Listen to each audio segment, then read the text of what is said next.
This is our regular January Parents Council meeting. At the beginning of the year when we did our schedule, we had talked about different items that would be of interest to parents here in Monroe and our Parents Council reps. And as the year has progressed, we realized that the Common Core is becoming a lot more of a discussion point for parents and a point of concern. So we asked if we could have a presentation regarding where we're at with it in our district and some more global issues as well. So we've had a lot of parents submit questions to us. So as you can see, we have a large panel assembled to give us a lot of information. So what we're going to do, regular Parents Council reps, we are going to kind of push our agenda to after the presentation. So we'll have our presentation first. They are going to videotape the presentation, so it should be able to be viewed either online in channel 17. So we did get a lot of questions. How many would you say? There was a lot of them were repetitive, kind of comparing the New York State to us, but there were probably over 30 questions. So those have been submitted ahead of time. So what I'd like to ask of our attendees is if you could listen to the presentation. They've seen your questions. They are working with those questions. So let's have the presentation first, and then at the end there should be some time for some Q&A if any of your questions were not answered in the presentation. And then after that, then we will go to our regular Parents Council agenda and very quickly get through the rest of our meeting. So welcome and thanks for coming. Mr. Augustine? Oh, thank you, Amy. Well, good morning, everybody. I'm Jim Augustine, the Superintendent of Schools, and we've assembled a group of people here I'd like to introduce to everyone. We had several meetings in the time when the request came for a Common Core presentation. We wanted to make sure that we did as thorough a job as we could in explaining the Common Core and all of the attendant issues surrounding it. And so let me just go around and introduce people. First of all, on my right-hand side, far right, Kevin Walsh, who is our instructional leader, grade 6-12 here in mathematics. Cindy Brooker, K-5 mathematics coordinator. John Batista, assistant superintendent. On this side, Sheila Casanelli, our director of instruction. Deb Walls, our K-5 English language arts coordinator.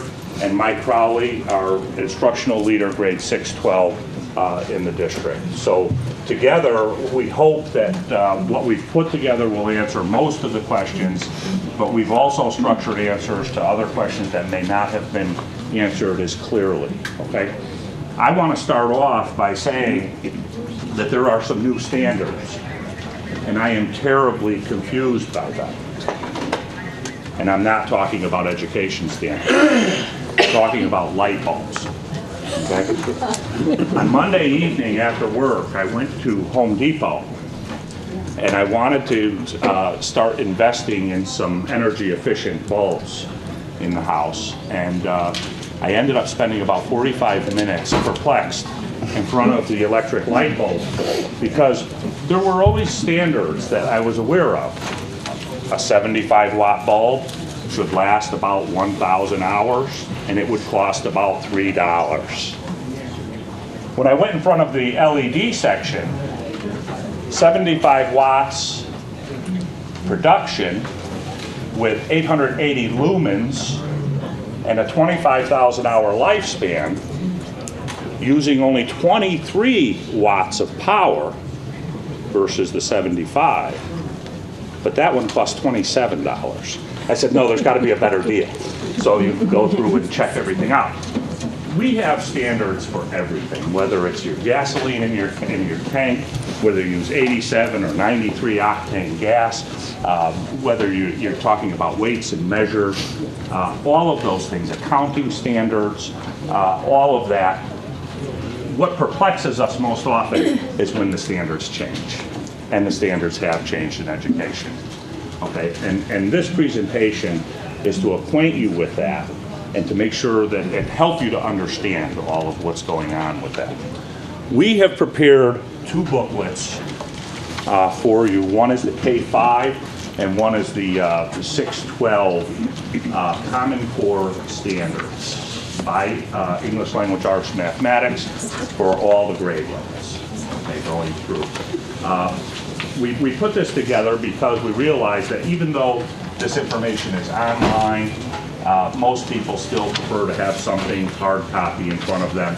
And we will refer to a couple of these in here throughout the time. So if you don't have one of these booklets right now, where are they? They're on the table by the sign. They're on the table by the sign. Okay, great. Well, to get us started then, I want to share some good news with you. There is a new standard of measuring how schools are performing and districts are performing. It's called the SPI, which is the School Performance Index, and the DPI, which is the District Performance Index. And we recently got our scores from last year. Everyone is rated in these categories. You're either excelling, progressing, transitioning, you're under review, you're a focus school, or you are a turnaround school. What we found, we were ecstatic about. What we found was that 3 of our schools, Massac High School, Jockey Hollow, and Monroe Elementary, were in the excelling category, vastly exceeding the 88% target. Stepney Elementary and Fawn Hollow Elementary School were listed in the progressing category, and we had no schools below that, as you can see. In addition, 2 of our excelling schools were labeled as schools of distinction in the state of Connecticut. Okay, Massac High School for the first time, and Monroe Elementary School for the second time. Our students are performing very, very well. Our progressing schools are missing the excelling category by points. Okay, and it has to do with subgroups. Okay, we have what are called subgroup cohorts. Years ago, when the CMT and the CAP were the standard, testing, state assessments, your subgroups, you had to have a cohort size of 40 students, whether it was free and reduced lunch, Black or Hispanic, any minority designation, English language learners, any category like that. You had to have 40 students in order to be considered a cohort and in order to be scored on. Under the new system, the cohort size is 20. And so we have more subgroups now identified. And it's subgroups that are causing a little bit of angst, difficulty in terms of the SPI and the DPI at both Stepney and Fawn Hollow. So we are working on that. Common Core state standards. The agenda today. What is the need for standards? I want to give you an overview and history of the Common Core. We want to take some standards and march through them. What does it look like in kindergarten, first, second, third, 10th grade? So you can see the progression of what it looks like going through. I want to show you our response to Common Core. We've been working very hard over the past 4 years preparing for this. The SBAC, I know that there are some concerns and questions about the SBAC testing. I'll give you some information about that. This is all linked now to the teacher evaluation system. I want to fill you in on that, and then we'll open it up for questions and concerns and hopefully be able to address all of your questions. The need for standards. I've been an educator for 30 plus years now, and one thing that provides me is a sense of perspective. I remember what it was like before standards, and it wasn't great, Actually, it was, because I could do anything I wanted to do in my classroom, and if I was polite and courteous and professional, I might even talk to the person across the hall who was teaching the same subjects, the different classes, and we might try to align and make sure that we're covering the same kind of material, demanding the same level of understanding and skill development. But that didn't always work. And if you went from one school district to another, you could miss an entire curriculum piece, because I taught 8th grade earth science. A student coming from Newtown maybe, or from Oxford, that moved in might have had earth science in 7th grade. So he may actually have to sit through a double year of earth science and get no life science. See, there were no standards other than the standards that our professional organizations might have had. So the National Science Teachers Association would have some standards and some general ideas about what to teach at what grade level and what we can expect from children. The NCTM, the National Council of Teachers of Mathematics, would have a set of standards. The CRA might have, Connecticut Reading Association might have some benchmark standards, but there was no cohesion to that. So it was a very confusing time, and not necessarily good. Although I wouldn't want to say that to my former students, because they did pretty well. And I know many of them today, and they're very successful people. So something went right. Reform over the years. So before 1986, learning goals were locally determined. We did a lot of ranking and sorting with for kids. In terms of accountability, no news was good news. Okay. Curriculum very often looked like a table of contents in a textbook. Nothing more. Testing was paper and pencil, and the focus was teacher determined. When we talked about instructional focus. In earth science, as I said to you as a science teacher, I was very interested in meteorology and rocks and minerals. I wasn't so interested in some of the other aspects, whereas my partner across the hall had other interests. Did those kids get the same thing? No, they didn't. In the mid-'80s, things began to change.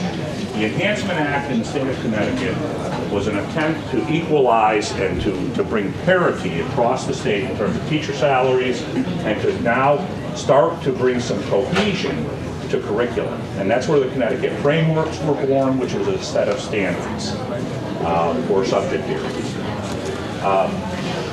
That accountability morphed into the CMT and the CAP test. That's when that got adopted. It's when the BEST program for teacher training came into being, and how we brought teachers into the profession and what our expectations were for them. So things began to change in the mid-late 80s, okay, where now by 2001, when No Child Left Behind was passed, and No Child Left Behind was not a new law in 2001, folks, okay? It's the ESEA law that has been on the federal books for many, many years. The Elementary and Secondary Education Act got a new moniker under the Bush era of No Child Left Behind. What changed in that time is that learning goals now were state by state.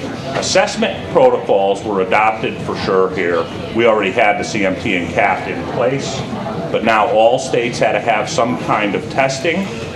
Accountability, failing schools were based on school performance. And there were specific remediation plans that had to be put into place if a school was identified as failing. Our curriculum centered around the Connecticut state frameworks. Our testing was still paper and pencil and performance tasks, and our instructional focus is now aligned to the frameworks and the standards. Jim? Yes. Can I just say something? I've been here for 30 years. I've been in Monroe for 30 years. And when this first came out, the Connecticut frameworks, which were the Connecticut standards, we started an initiative in Monroe called Mapping, and where we took what was being taught in each grade and marched it through K-12. And it was the first time we did that. We noticed what Jim was saying. We noticed that teachers liked teaching dinosaurs. So dinosaurs were taught in 1st grade and 3rd grade and 5th grade. And even in 7th grade, there were some dinosaur kinds of things. So what we discovered was that people were teaching what they liked, and it really wasn't meeting any kind of standard. So when we started this whole mapping initiative, it showed us what we needed to do. And I think that was a big turning point in our district, where right now we still have mapping, We're in a point now where we're kind of rolling it over to another spot, but you'll be able to see all the maps for each grade level online on where we're going. And we've had that in the past, but since we've moved to the Common Core standards from the Connecticut Framework standards, we're doing some changes with the maps. But I just wanted to say that we've gone through a lot of growing pains in Monroe, and the dinosaur thing just always sticks in my mind, that we did dinosaurs forever because people liked it. In my previous district, the dinosaur component was the river component. The Pomeroy River went through town. There was always a big emphasis on that in the early grades, over and over again. Okay. So with the passage of No Child Left Behind, suddenly there is a federal component, okay, to our assessment protocols and remediation and prescriptive remediation for fixing broken schools. Okay, where did this come from? Where did this all start? Well, it started, I believe, in the 1950s with a movement toward where some people wanted vouchers and charter-type schools. Okay, and that was to take public money basically and fund non-public education. Okay. That's where it really started, and it never got any traction until, the 70s, 80s, 90s, and on into the 2000s. Okay, so if you read Diane Ravage's book, Reign of Error, okay, which discusses the implementation of No Child Left Behind and the current administration's race to the top. She makes the allegation that the whole movement of creating this accountability whipping system, okay, is a construct to derail public education, not to support it. I don't know what I believe in that regard 100% yet, okay? I'm following the arguments very closely, but I don't understand them fully, okay, with that concept. But what we do know is that there are failing schools and there are failing districts. And we refer to that typically as the achievement gap in Connecticut. And we're not talking about the achievement gap. I'm not using that terminology here today to talk about the difference between one student in this class versus another student. I'm not talking about that achievement gap. I'm talking a more global achievement gap between whole districts, whole fractions of our society that are not performing well, okay? And we have that problem in this country. There's no question that some of our urban districts in particular, some of our rural, small districts in particular, are not achieving, kids are not performing where they need to perform. So along comes the new administration's race to the top. And the development of the Common Core, which kind of started back here, migrated into this. 45 states actually adopted the Common Core. And it was attached to $5 billion worth of funding. The federal government came out and said, we have $5 billion to give away to states. If you adopt the Common Core, if you link the Common Core to a standardized testing, and if you link that to teacher evaluation, you're eligible to obtain some of this $5 billion. And so 45 states jumped on. Okay, we did as well. I have another slide to show you that. Whoops, sorry. The assessment protocols under this new system is, we're involved with the SBAC, okay? There are 26 states that develop the SBAC testing. Our accountability is to measure every district, school, and teacher. The curriculum is based on the Common Core standards, and it's important that we make a distinction between curriculum and standard. A standard is not a curriculum. A standard is a goal, it's an end where we expect kids to be. How we get them there, the materials we use, the instructional techniques we use, are the curriculum. Okay? Big change here in the testing tools. This is all going to be digital with performance tasks. And the instructional focus is that we are aligning to those standards. So the history of the Common Core. In the 1990s again, Connecticut had standards in every subject area. ELA, math, science, they were all tested by the Connecticut Mastery Test and the CAP test.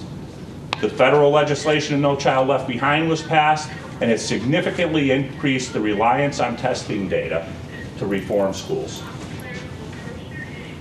In June of 2009, the National Governors Association and the Council of the Chief State School Officers, that's the commissioners of the states across the country, developed the Common Core with the help of teachers, parents, and education researchers. In July 2009, the Federal Department of Education announced the Race to the Top funding, which ties the Common Core standards to the teacher evaluation. And on July 7th, 2010, the Connecticut State Board of Education unanimously voted to adopt the Common Core state standards for the state of Connecticut. That became the law of the land. We are bound to the letter of the law. This year is the first pilot test of SBAC in a couple of months' time, and we have been gearing up. No question, but again, what's the SBAC? That's the testing. What's the acronym? Smarter Balance, I'm sorry. Assessment Consortium. Thank you.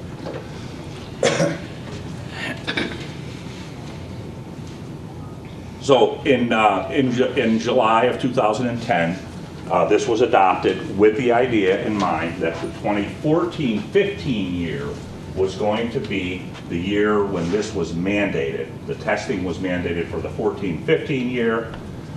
Because we're implementing this year, fully implementing the Common Core state standards, the state of Connecticut asked for a waiver to actually do a pilot test in the 13-14 school year, a year ahead of time. That's what the waiver was all about. Monroe's response to the Common Core. Yes, that's right. Can you all read this way back there? Can you read this? I didn't think so. So why don't we just kind of give it some highlights, Sheila, if you wouldn't mind. Sure. In 2010 and 11, after it was adopted in July, we started attending state workshops. There were the State Department of Education put together workshops on a state level, some locally, some a little bit farther away in the state, for us to gather more information. We had to take a look at what we were currently doing, our Connecticut standards in English language arts and in mathematics, and compare them to the new Common Core state standards. We called it unpacking the standard, to understand what it meant and to compare it to where we already were, to see how much work we were going to need to do in order to make the changes for the Common Core. So there was a lot of work in trying to get the background and the understanding piece happening during the course of that school year. The following year, we started working with the teachers and helping them to understand what are these new Common Core state standards. What does it mean to what we are currently doing, and what changes are we going to need to do? Continue to attend lots of workshops, any that we could find available throughout the state and through some of the math organizations and the English language arts organizations. In 2012 and 13, we started bringing in 2 different national presenters. We brought in Dr. David Pook on English language arts, who was actually one of the writers of the Common Core state standards. He worked with our teachers in August. We also brought him back in the spring to work with our teachers again. And we've worked with him on a consulting basis, not physically in district, but electronically and remotely, to continue the work in looking at English language arts. We also brought in Stephen Leinwand, who was part of the State Department of Education with mathematics. He's now a national consultant out of DC, and we brought him in August of that year to work with our teachers to understand what are the Common Core state standards. His background in Connecticut mathematics standards really helped in understanding what does it look like for Connecticut for our teachers and what changes are they going to need to do. Then we started working with our curriculum specialists, the people sitting at the table, and the previous 612 math person, to look at what are we doing and how can we align what we have to those new standards. Looking for resources was a huge piece of the conversation during the course of that school year. Summer work involved a lot of time last year, the last 2 summers, with teachers working with our curriculum specialists in looking at what resources we could have, developing lessons, and then during our professional development days, we actually worked with the teachers to get that into a broader perspective. For example, on the elementary level, we would bring a grade level representative from grade 3 from all 3 elementary schools, would work with a curriculum coordinator. Now we needed to get it out to all grade 3 teachers. So we did professional development days in August, as well as we have monthly meetings with our teachers, and we also have midday meetings that the coordinators go to the buildings. On the middle school and high school level, our secondary instructional leaders also meet monthly with the teachers for department meetings, looking at data and looking at curriculum. So it started 2 years ago, and it is an ongoing basis to get everybody to understand what are these Common Core state standards. What does it look like in the classroom? 2013 and 14, we are continuing that work. And now we've learned more about this SBAC, the Smarter Balance Assessment Consortium test. So on our professional development day this year, all the teachers actually took the test.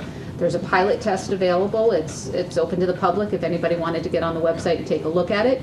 We had all of our teachers spend time taking a look at those questions and what is it that students are going to have to do. We've shared that with the Board of Education, doing some different Common Core and SBAC presentations to highlight some of these questions because it does look different.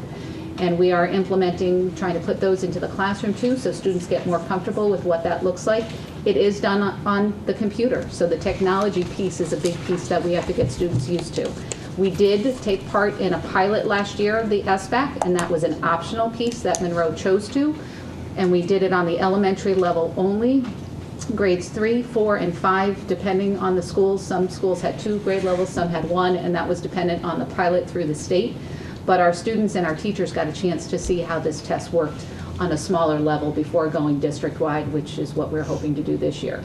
But it did help us to learn more about what the SBAC test looks like, and also helped our students to see what does it look like as they manipulate the test. So this started in 2010. We are now in 2014, and we have been working to get ourselves up and ready for it. If I can just add a couple of things there. We knew this was coming back in July of 2010, and to that end, knowing that this test was going to become an electronic test, we worked very diligently to make sure our schools had wireless hubs throughout and that we were capable of doing this. That's why we jumped on the opportunity to be a pilot in the state testing, because we wanted to test our preparedness and make sure that we knew what the bugs were ahead of time. And so it's the spirit of the Monroe professionals here that they do that. They embrace these things in such a way that we want to make sure it's right, and they work tirelessly to make sure that that happens. So I get to talk about the best part, which is the testing part. And I really want to make a distinction between the testing and the standards. What we gave you are the standards. And the professionals here, the coordinators here, are going to really kind of walk you through how the standards are set up so that you'll see what is a core standard and what are the sub-standards, what are the standards underneath the core standards. And they're going to walk you through that. But these are the standards, which is different than the test. When I read through this, I say to myself, there's not anything in here that I wouldn't want my sons to know and be able to do when they go through school. So the standards are there. I'm not uncomfortable with the standards because as a professional educator, I feel like these are good standards that our kids need to know and be able to do. Now then, we talked about how to get there, and Jim made that really clear. The race to the top money, some states got awarded money. Connecticut did not the first time. So states like New York, Arizona, North Carolina, they got race to the top money, and then they decided to develop curriculum. They decided to develop resources to help their teachers meet these standards. Connecticut didn't. So we were kind of left out there saying, okay, Connecticut, what do we do now? And they'll say, well, we'll go to workshops and we'll talk to you about the standards and we'll help you unpack them. So we were left to our own devices to find resources to help meet the standards. So one of your questions, some question was, why are we following the New York Common Core? Well, that's not a real good statement because there isn't a New York Common Core and a Connecticut Common Core. There's the Common Core standards, and how the districts and the states choose to get there. New York is using Engage New York, and we'll talk a little bit about why we kind of jumped on that a little bit, but we've gotten some resources from Arizona. So I just wanted to kind of clear that up. So apart from the standards, which are there, we have the testing. And there are two testing groups, two testing consortiums that will help states fulfill the legal requirement to test the Common Core standards. One is called PARC, and the other is called Smarter Balance. PARC stands for Partnership for Assessment and Readiness for Colleges and Career. And if you know the words that are coming out now of the laws and the standards, it's all getting kids college and career ready. When I first started, it was either college or career. They're not saying that anymore. Even our high school accreditation body, the NESC, the high school accreditation, talks about we have to make sure our kids are college and career ready.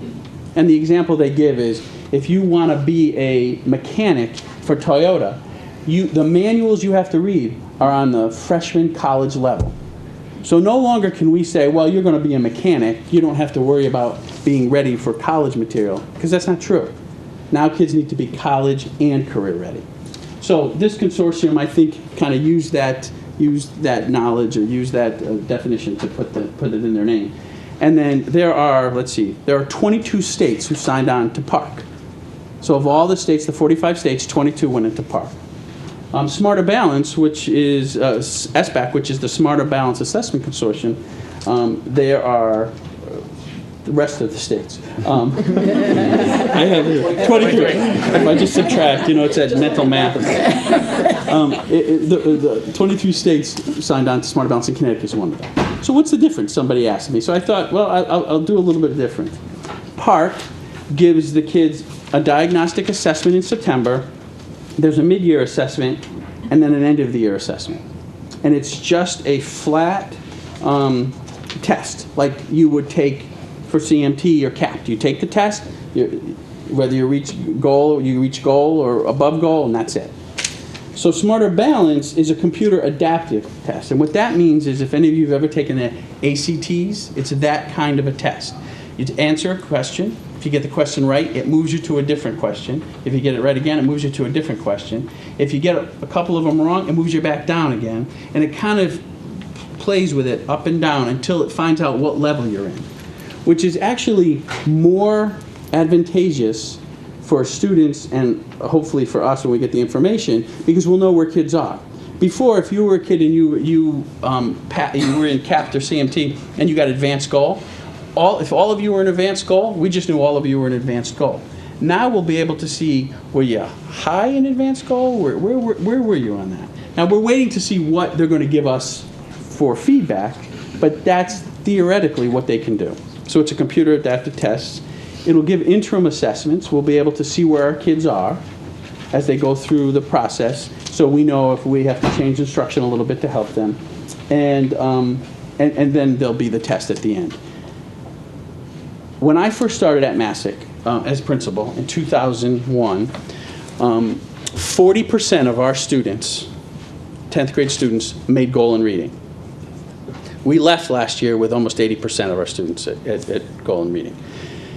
And when I started, I was kind of tired of hearing, well, you're teaching to the test. We don't want to teach to the test. We don't want to teach to the test. We're not teaching to the test. We're taking the standards, whether they're the Common Core standards or at that point were the Connecticut Framework standards, and we're saying these are good standards, so these are the skills we want our kids to know and be able to do. So not teaching to the test, what we're doing is we're teaching the standards that we believe, that the experts in the field believe were good standards. So that's where we are with that. So those are the two testing, different than the standards. Sometimes it gets mixed up. I hear people saying, I want to opt out of standards, or I want to opt out, but you can't. You want to opt out of testing. People are confused by that, and Jim's going to talk a little bit about that in a few minutes. But the standards are one thing, and the testing is another. Are we all, marching down the street with flags saying, "Yay, we're all being tested and we're going to be judged on our testing," because I actually get my evaluation is based on how well our district does in testing too. I think it's a change. I think it's, it makes everybody a little bit unnerved by that. But this is where we are. We're moving forward and we're doing the best that we can in Monroe to deal with that. And I'm going to talk a little bit about evaluation at the end, and I'll show you how that works. Okay? I might add on to John's comments there by saying that, I was actually quite pleased when I heard that the Common Core was coming, because, we were doing our own thing here in Connecticut, and we're comparing ourselves to ourselves in Connecticut. And you hear all the negative things, public education failing and all of this stuff, and you realize that, Connecticut has never been compared to other states. The Common Core now allows us to take apples and compare to other apples across the country. The most recent NAEP results, the international testing that was done, was recently on news, and the United States did not fare very well on the NAEP testing. However, if you broke Connecticut out as a separate country, you found out that we were very, very competitive, okay? So the Common Core, from a professional point of view, from my point of view, allows us to take a good hard look at how Connecticut compares to other states in the nation. One of my favorite stories is, and I'm going to get the state wrong, so forgive me, but I think it was Alabama. I'm not sure. When Alabama took their state testing, 80% of their students were at goal in reading. When they took the NAEP test, which is now not a test that they developed within the state, it's now a norm test for the world, it was 40%. So what this says is, as states, we develop our own testing, and sometimes one state test may be more rigorous than another, and you don't get the same, you can't really compare. So I think this might be good for Connecticut, as Jim just talked about the NAEP testing. This might be good for Connecticut to see how we compare. And for some states who are nervous about this, I might be able to understand that, because their test might not have been as rigorous as the Captain CMT. This is Cindy. Okay, Cindy and Kevin? About 10 years ago or so, a little more maybe, those of you who had elementary students then, you might remember Growing with Mathematics was our resource that we used to teach math. And that was aligned with the Connecticut frameworks. And the NCTM process standards were also part of the learning that went on with that program. And that was tested by the Connecticut Mastery Test.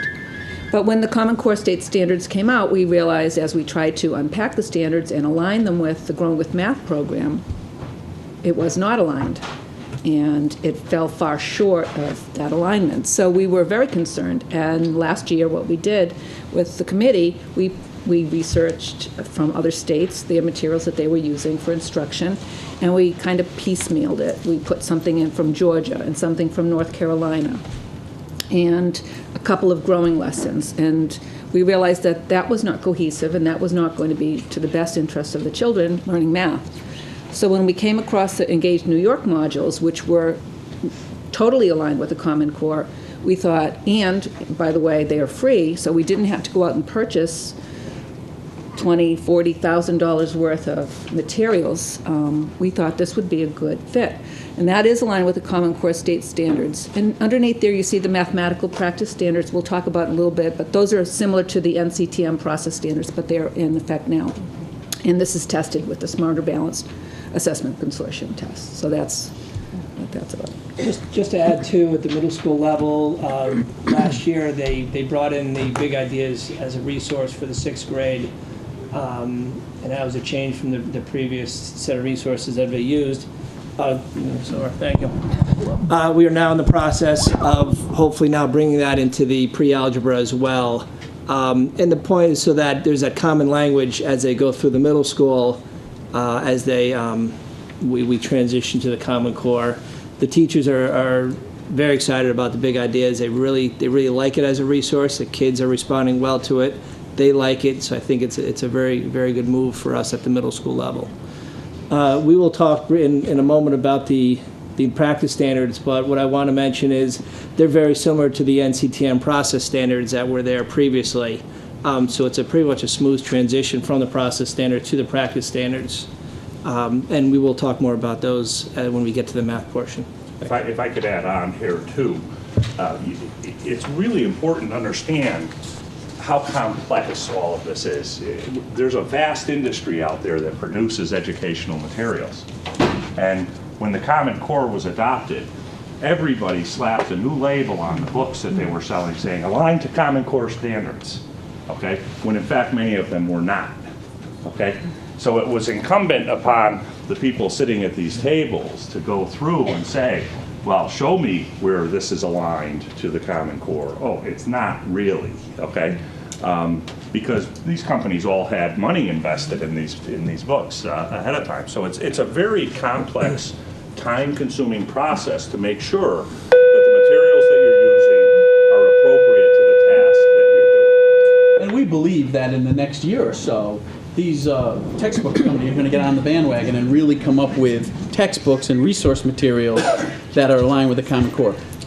You know, as part of my job as superintendent is looking at curriculum. I don't want to go back to the days when a table of contents was our curriculum. I don't want to do that, because if you're here in a math class at the high school, they just went chapter 1, chapter 2, chapter 3, whether it was what the kids needed or whether it wasn't. I don't want to go back to those days. I want to find resources that meet the standards that help the teachers teach. And you know, maybe what we have right now isn't 100%, but we're getting there and we're working at it. And at some point along the way, we're going to find resources from a textbook company that match the Common Core standards better, like we found in 6th grade and 7th grade. But we're not, you know, we're being fiscally responsible, if you want to use that word. We're not just going out and buy something for the sake of buying it, and then it doesn't meet our needs, and in a year we'll find out. So we want to be clear on that. Our friend, if I can jump on that too, our friends in Trumbull had purchased... Colin Briganti, please come to the main office. Colin Briganti, please come to the main office. ...a language arts resource within the last couple of years, and then last year it had the lovely stamp on the front, Common Core State Standards. So they asked the sales rep, can we see a copy of it? They sat down with the two books, opened them up. It was the exact same book. They've highlighted a couple things and put Common Core, you know, CCSS next to it, but otherwise it was exactly the same book. When the language arts person sat down with the Common Core State Standards next to that book and then tried to align it, saw a disconnect. So we are being cautious in the regard on buying materials, and we are looking for resources that we can use in the meantime until we are certain that these things are truly aligned. So it is a process. I have the next slide. It talks about the instructional shifts in mathematics and English language arts. There are basically three big ideas on both sides and both subject areas of things that we are looking at and making changes to. In English language arts, it's regular practice with complex texts and looking at academic vocabulary. So the higher level of the text that students are being asked to look at. It involves reading, writing, and speaking. That's grounded in evidence from the text. Students are being asked to go back and prove their thoughts by looking at examples and providing examples from the text that they're reading. They're building on knowledge that they're learning by reading that content-rich nonfiction. That's a big push with Common Core with English language arts. In mathematics, it's looking at focusing on a standard, exactly where it is. And then coherence. How does that standard link across the grades with major topics within it? And rigor. I know that's a buzzword with Common Core State Standards, but it is upping the level and asking the expectation for students to be able to rise to that level of thinking and looking at their conceptual understanding, how they solve things with their skill and their fluency, their speed or accuracy, and their application of that knowledge across things. Those are the big shifts that happen with Common Core with English language arts and math. It is, you'll hear also another kind of buzzword with Common Core, phrase I should say, is it's a shift away from doing an inch deep and a mile wide, and really spending more time and more focus on less things per grade level so that we can go into the depth with them. That's our slide. Mike, Deb? I'll begin. These are the 4 areas of study for English language arts, and they're broken, as you can see, into reading, writing, speaking, listening, and in language. Under reading, they've broken it out to 2 areas which focus on literature and informational text. There are There are also foundational skills. The reading standards, there's 10 anchor standards, and they begin in kindergarten and go through 12th grade. On the elementary level, K-5, there are also foundational skills. And the foundational skills begin in kindergarten and end in 5th grade. Those foundational skills refer to what you probably remember being called phonics and phonological awareness, the manipulation of sounds, and the early concepts about reading and word study and word analysis. So those end in 5th grade. The writing standards, there are also 10 anchor standards. They begin in kindergarten and they go through 12th grade. Those three areas, the narrative, information, and opinion and argumentative, are the main genres or the main type of writing that children are focusing on. And we'll talk to you a little bit about that in just a minute. Speaking and listening, there are 6 anchor standards, and then in language, there are also 6 anchor standards. And one thing I think that's important, actually, Jim, if you just go back one more time. When we talk about the literature and the informational text, there's been a lot of information out there in the last year about this removal of literature from the English classroom. And there was a big article in the New York Times about this, and editorial about what's going to happen to the canon. And I think the misinformation that got out there is they were thinking we were just talking about the English class. We're looking at the student's entire day. Literature will still be the basis of their English classes. That is not a concern. What we are doing is we're saying, what kind of readings are being done in science, in history, in tech ed, to get those students prepared for college majors in that area, for careers in that area. So, for example, I'm actually going into a business class on Monday to work with some readings with those kids. These are the kind of readings that accountants do to get knowledge about accounting. And that is one of those shifts of the Common Core that needs to be highlighted, and I think has sort of been taken hostage and moved a little bit to say they're not going to be reading literature anymore. That is not true at all, and if you look at our curriculum, that is absolutely not true. Do we include informational text like we always have in our English classes? Absolutely. But this is looking at standards throughout the school and not just in the English class. So I want to just make sure I highlight that. And so that highlights one of the questions that you had was, what about Common Core standards for social studies and science and those areas? So science, we still have the science standards from Connecticut. So let's just put those aside a bit. But for social studies, science, and for tech ed and business and those kind of courses, it is the English, the literacy standards from the Common Core that they use too. So it's not just content in their area, it's also how to take their area's informational readings and make sense of that. Right. So those are 2 pieces with that. One of the things that we're going to notice, because we're going to walk you through one of the standards in writing, Deb and I will, through elementary, middle, and high school. A nice part about Common Core is that what we call like the spiraling effect. If you know from your own students, they would write narrative till about 6th grade, and they would spend all their time writing narrative, and they would move on in 5th and 6th grade and do informative, expository writing, and that's all we could do. That's pretty much what people focused on. And then 7th grade would be like, oh, remember that? We're not going to do that anymore. We're now going to write persuasive for 2 years straight. What the Common Core does is we work every year on narrative, informative, and opinion and argument writing. Every year we have a spiraling effect. And what that allows us to do as teachers is really build on their knowledge. And if students have met sort of where that standard is, we have the next year's standard. So you might have a 4th grader who really has those pieces that they need to know with opinion writing. But guess what that teacher has? They have almost that same standard in 5th grade with additional pieces they want to make sure that students learn. So in that way with differentiation, the spiraling of Common Core has made the job in the English classroom a lot easier for writing. So we're going to just go through one standard with opinion argument, and the reason why we chose opinion argument is because it transitions. We see opinion through the elementary, and then we make a transition in 6th grade to argument writing. So we're going to show how that transitions throughout. Before we jump to that, you can switch to the slide.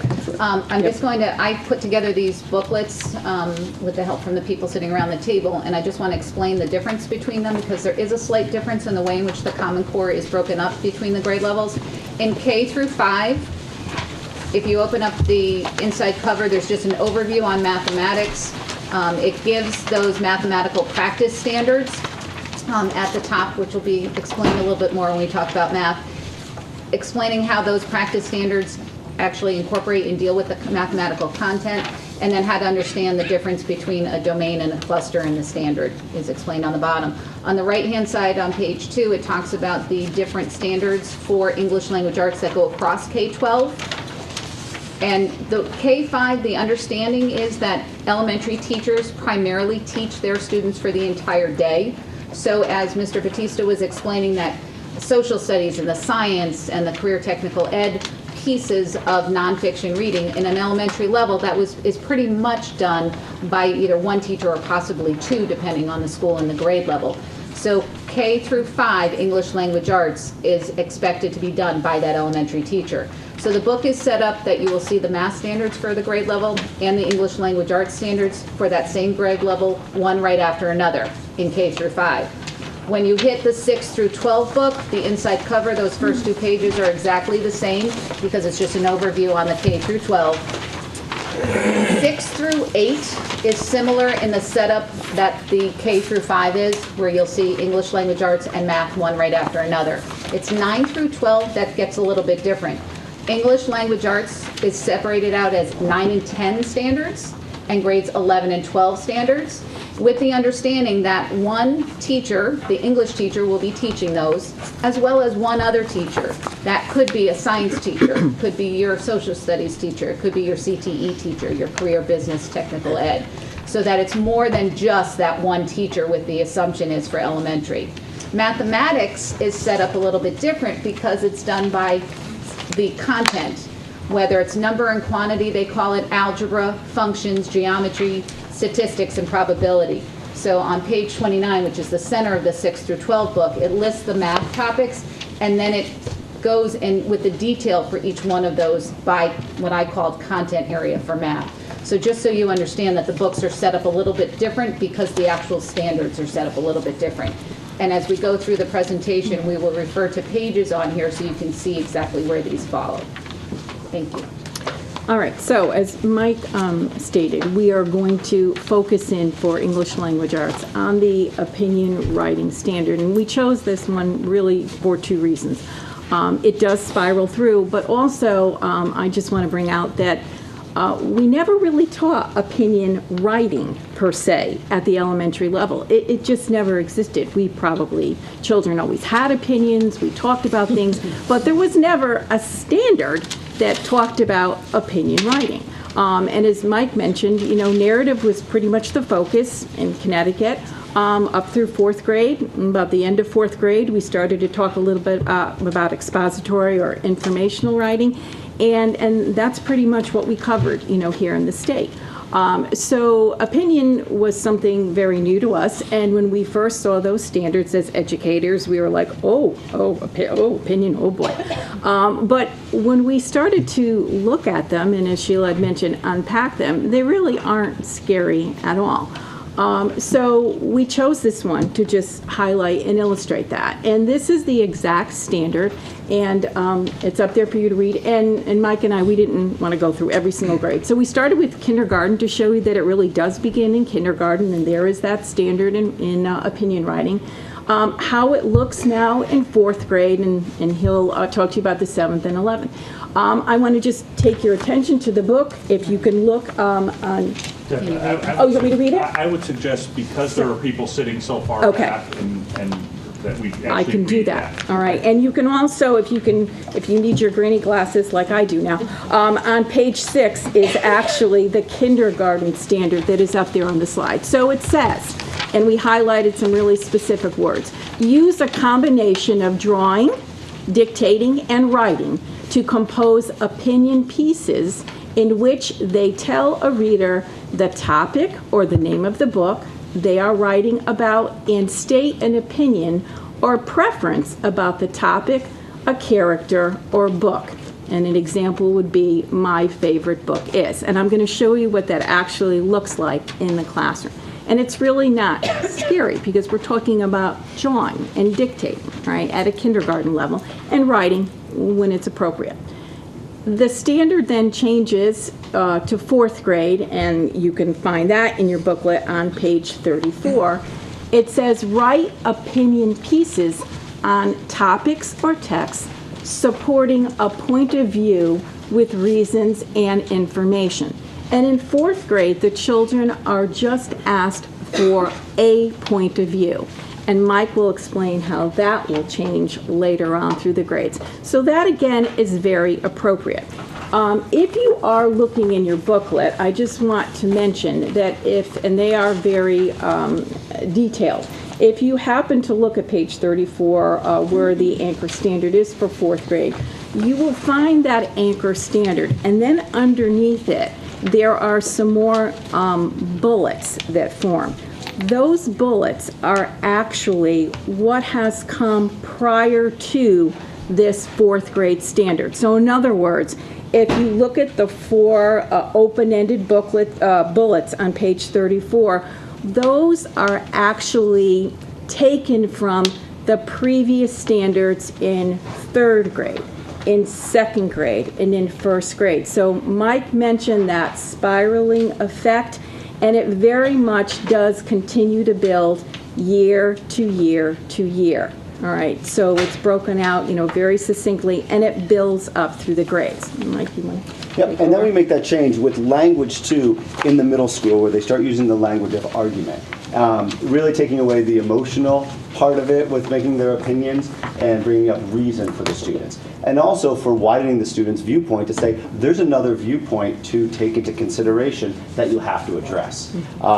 And so it starts rather simply, actually, in 7th grade with write arguments to support claims with clear reasons and relevant evidence. And so we really, that academic language that Sheila spoke of, the idea of claims, what is a claim, what is a clear reason, we have to define these things for students. And I think it's important to note, these are sort of, we highlighted the words in red, those are actually teaching tools for us. Because we know as teachers, not all kids are going to come in with an idea of what is a clear reason. So that's one of those instructional things that come out of the standard. It doesn't tell you how to do it, but we know this is something we need to do for kids. And what is relevant evidence? I mean, I have a 7th grader, actually. His evidence is so irrelevant sometimes about why he should play Xbox during the week, but that's a whole other story. And then we work at, and actually the 11th grade standard is actually the 11th and 12th grade standard. So this is the graduating standard for seniors. This is when students leave all schools, Monroe schools, Massac High School, they should be able to write arguments to support claims with an analysis of substantive topics or texts, using valid reasoning and relevant and sufficient evidence. So you see the building that's happening with those pieces. And when we look at the examples we give you in the classroom, you're going to see how it sort of becomes a personal issue to more of a public issue also, that we know that these students need to leave this school being able to address social issues, to be able to address issues in a college environment, and an intelligent and a well educated way. And the example we're going to give you sort of speaks to that. So we'll walk through what that looks like. Okay. And again, I just want to state that they are very developmentally appropriate. I mean, if you're looking at a kindergarten standard, but see where we need to have our children leave us by the time, they graduate. Because that is one of the criticisms that you'll hear people say, that they're not developmentally appropriate. Okay, so let's look at, again, all right, here again, same standard, just wanted to, put it out there for you to see. And now the important part is, what is this going to look like in a kindergarten classroom? All right, so it might start off looking something like this. The teacher would do a read aloud with a story, and story could be something many of you must know, Mo Willems' favorite. I Love My New Toy. All right, the very appropriate book that a teacher would read aloud. Many in a series, the children come to know these characters. They love Gerald and Piggy, and they can talk about them from book to book. And then after reading that story, the teacher would ask, so, who was the better friend in the story, Gerald or Piggy? And Sheila can attest that I went to every classroom in our elementary buildings, and I actually did this lesson with the students to model for the teachers. And very wonderful conversations. The children certainly had their opinions, whether it was Gerald or Piggy. They were very able to speak to it with evidence from the story to support their opinion. And it was just amazing to see throughout our district what our children were able to do. And the way we would scaffold that or help the children before we would put it into writing would be to use a technique that begins early on in kindergarten, which is a turn and talk technique, where the children learn to have partners, and they're sitting on the rug in front of in front of their teacher, and the teacher would say, well, turn and talk, and they very quickly just turn and talk, and they have that knee-to-knee, eye-to-eye conversation, and they're able to rehearse their answer. And we know that they need to talk about it first, very developmentally appropriate, before they can put it into writing. And some children might be doing a drawing if it is happening early on in a kindergarten classroom, and some are using their words and they're able to write it. All right, so again, very developmentally appropriate how to begin opinion writing at the kindergarten level. Okay, so now we'll take a look at, again, here is our 4th grade opinion standard, where children are going to write an opinion piece on a topic, okay, and support with reasons and evidence. So what is this going to look like in the classroom? Well, it's going to look a little different. You can see that we are going to begin to bring in, a big part of Common Core is digital resources. So this is one way of beginning that process in using them in the classroom. So it might start off with students watching a short video on wellness in schools.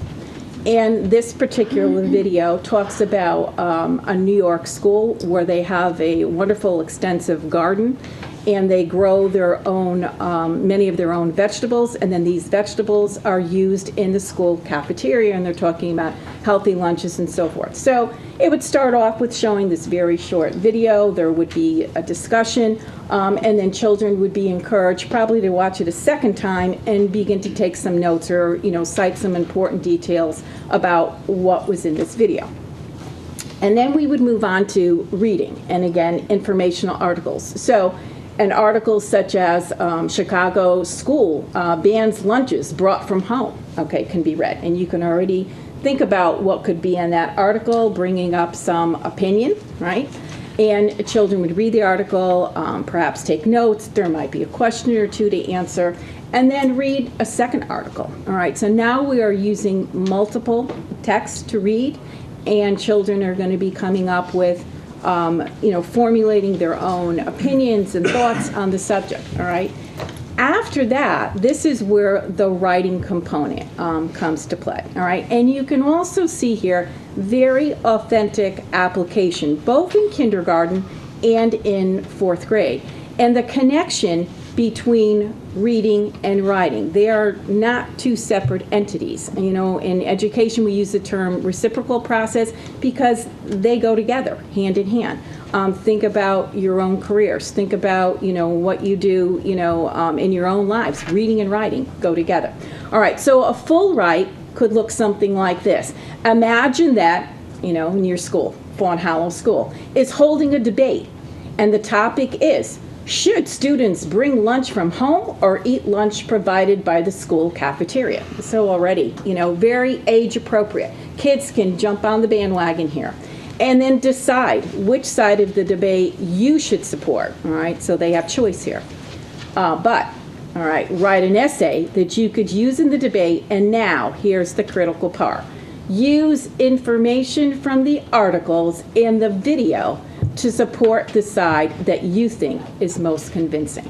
All right, so you can see that it's not just kind of, pulling it out of the air. It's using the information that they've taken from both the video and from the readings, and now forming their opinion and being able to write about it. Okay, it continues in a very similar vein throughout. Like we said, it's building. So in grade 7, with the change to arguments, one of these that I came up with actually with the 7th grade teachers is looking at an issue about youth sports, the intensity of youth sports, and whether it's taken too seriously, whether, what is the responsibility of school and to a town into making sure students remain healthy. So what we look at is we look at 3 different things to read. And it's very important that what we do here with the argument is that we do balanced sides to both these. So when we design these tasks, there's both sides of this article. New York Times up front, fantastic magazine, they give 2 sides to an issue. So they have 2 very well-written, clearly laid out 2 sides to it. The blog is very much a sort of a neutral article. You could sort of go at it in either way. And then the local television news story was about youth sports injuries. And this news story was from Oklahoma, and it gave sort of both sides of the article. Whereas the doctors were saying one thing, and the parents were saying no, but in order for him to get the scholarship, he has to do this. So they have to take all the information and really synthesize it, and we put it into a context of writing a letter to the editor about whether it's become too intense or age appropriate. But the most important thing is the end. Be sure to discuss the other side of the argument in the letter. It is not enough to have your side anymore, and we have that discussion about how do you address another side while maintaining strength in your own argument. Because the last thing we want kids to leave our schools doing is thinking there is only their way of thinking, and that is the right way. So that is definitely something that we teach in this. And these are performance tasks. So, like Deb said, there's speaking and listening involved with this, with the article, with the news story. They're writing in standard written English. There's those language conventions. Common Core goes a little different from where CMT and CAPT was, whereas they could sort of write in spelling and grammar was like, okay. That's not necessarily the case with SBAC. We're returning to the world of, oh, look, grammar. Which as teachers we're like, it's important. So that's another level to take note of here. And then finally with the 11th grade, look at the language. Substantive topics, relevant and sufficient evidence. It's a very public issue. It's the idea of government-funded public art and whether city funds should be used to finance art. I mean, that's a huge issue. And you could come at it with 2 different sides. And again, there are 3 sources there, and there's also a national news story providing information about government-funded public art to give a bunch of different perspectives on it. And they have to compose a multi-paragraph argumentative letter. All right? And they have to also address potential counter-arguments in your letter. We say in 7th grade, address the other side. We say in 11th grade, counter-arguments. That's the academic vocabulary that we start to build upon. So that sort of shows you the continuum of really the same skill and what it looks like from a 5th grader to what it looks like to a 5-year-old to what it looks like to a 17-year-old. Right. And what we have to accomplish in those 12 years. So it's definitely, the task is worthwhile, the standard is worth meeting, and the spiraling has made it a lot easier for us to be able to get there by 11th and 12th grade. So that sort of walks us through there, and I think we're going to move to the math piece. So I'll give this over to you.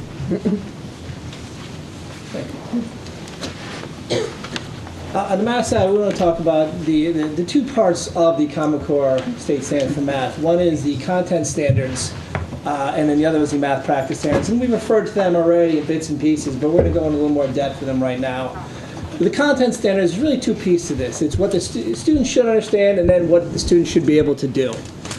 What the students should understand, those are the concepts. Let me bring you back to your days of algebra. You learned slope, you learned y-intercept, you learned x-intercept, you learned functions, you learned domain, you learned range. Those are the concepts that you've learned in that particular class. Then you also talk about the skills you possess in order to understand those concepts.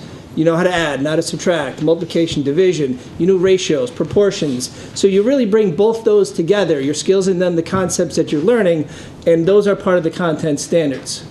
Now, in addition, you also have your math practice standards, and this is the behavior of the students as they approach a deeper understanding, a deeper conceptual learning, or the fluency involved in solving a problem. And really, when you think about, again, going back to talking about slope, you were taught y2 minus y1 over x2 minus x1, and I think everyone could probably go back to their days and remember that formula.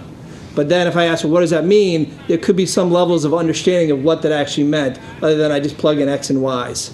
So you really go into more of a deeper understanding where, oh, now you talk about rise over run. Okay, now I know it's something to do with a line, and as I'm going up and down the line, I'm talking about the rise of a run. And then you really start bringing into a deeper understanding where you talk about rate of change. And now you talk about rate of change, whether it's positive, whether it's negative, whether it's 0. And you start getting a deeper understanding of what that means when you go from point to point on the line. And then we bring into the problem solving. And at that point, in 8th, 9th grade, everyone's done some babysitting. And you say, okay, well, if you go to babysit your neighbor's kid, you're going to charge $12 an hour, maybe 10, maybe 15, and they might give you a tip. And now they start thinking, all right, well, the tip's going to be that constant. That's that money I'm going to get if I just walk in the door. I could walk out an hour, walk out in 5 hours. There's my constant. But the rate of change is now the amount of money I'm making per hour in addition to that tip. And they start really making a connection in the context they understand, whether it's, in the babysitting or, they get older, they start driving a car, they start understanding the speed and how fast they're going and how often or how long they'll take to get to a spot depending on how quick they go. They start getting that deeper understanding, and then the fluency piece is how quickly they can do it, how quickly they can add, how quickly they can come to that answer as part of that problem solving. So these are the two parts that we're going to continually discuss through the next set of slides. But that's the difference between the content and then also the math practice standards. These are now the math practice standards. Cindy's going to talk about them. There's 8 of them. They are on the front. If you open up the book, both booklets, in the first page on the inside, they are right on the top are these practice standards. So with the content standards that Kevin just talked about, there are in elementary grades, there's about between 20 and 25 content standards per grade. Depends on the grade. But with the math practice standards, there are 8, and they go from kindergarten all the way through 12th grade. So we are looking for our students to embrace these and to show evidence of them in their work. Now, not all 8 will be in every lesson or every task, but number 1, which is make sense of problems and persevere in solving them, and number 6, which is attend to precision, are the focal points of all lessons and all tasks that students do using the Common Core and the mathematical practice standards. I would say that number 1 is probably the most difficult and the most important, because I've seen over my years of teaching, when I had students who were very competent in math, they were able to solve problems very quickly. And then, when I gave them something much more complicated, much deeper, more challenging, they really struggled with not being able to solve it so quickly, and sometimes they wouldn't want to persevere. So that's a big shift in math. Attend to precision, obviously, that's very important. I'm not going to read them all to you, but I will tell you about number 3, which I think is a very important one as well. And going along with what Debbie and Mike talked about with opinions and arguments, number 3, construct viable arguments and critique the reasoning of others. And some of you have mentioned that sometimes your child might be able to solve something in their head, and they don't want to write an explanation. Well, this is number 3. This is writing an argument about why your answer is correct. And sometimes it is very helpful for a teacher to hear a student walk through their problem with words so you can check for that deep understanding. And maybe they got the answer correct by happenstance. It just happened that they got it correct, but they didn't really understand what they were doing. And this goes back to using an algorithm to solve a complicated math problem. And if you don't really understand what an algorithm is and how it works, you might get the answer wrong, and you have no idea why it's wrong, or that it is wrong, even. So that's very important, one of the standards. And the rest, I think you can read them in your book as well. The rest are there for different problems that children do.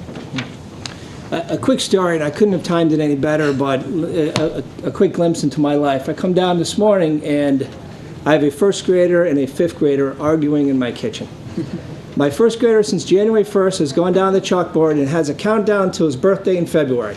Every day, cross-out racing puts a new number in, and my 5th grader, who likes to just, give it to my 1st grader at times, starts arguing that his numbers are wrong. He claims there's 28 days till his birthday. She claims 29. So he pulls out his iPod. He calls up the calendar, and in his 1st grade, uses cardinality, counts the numbers through January and February and says, no, 28 days. My 5th grader says, nope, there's this many days in January, this many days in February, and together it's 29. Now I'm listening to this, I'm going, hey, making sense of a problem and persevering to solve it. Using appropriate tool, the iPod, the calculations. I'm thinking, constructing a viable argument. Now, the critiquing the view of others. Now, when you get the first grade and fifth grader, when they start critiquing each other, it's not as appropriate, oh, you can't believe yourself. What it came down to was, how many more days? My first graders are arguing, today's over. Okay? I have 28 more days starting tomorrow. Very valid argument. My fifth grader says, no, you can't skip today. Today just started. You need to include today. Again, very valuable argument. I come down, they ask me who's right. I said, you both are. And Eddie, but in taking that to the classroom, they are. They both put together in mathematics a very strong argument in their opinion to what they thought the answer was. And that is something we're looking for in the classroom. It's not just the answer's 28, the answer's 29, you're right, you're wrong, enough is enough. It is, how'd you get 28? Explain it to me, and then, argue your position. Critique that work of others. They might get a different answer. Well, what did they do? And see, what the difference was. So, and again, I'm not teaching the practice standards at home. They are Monroe Elementary students coming home, and I'm just hearing this and just a daily conversation argument between the two, and me going, oh, there's one, there's two. They hit about 5 of these, if not more, in that conversation. And I said, enough's enough. Go have your breakfast. You got to go to school. But I thought, wow, I couldn't have timed it any better than this morning in terms of experiencing the math practice standards in action at home. For the Common Core math, and again, they talk about learning progressions, but it's really progressions through the content standards. From kindergarten to 5th grade, you have one set of domains, and it's cardinality, numbers and operation, base 10, number, operation, fractions, operations, algebraic thinking, geometry, and measurement and data.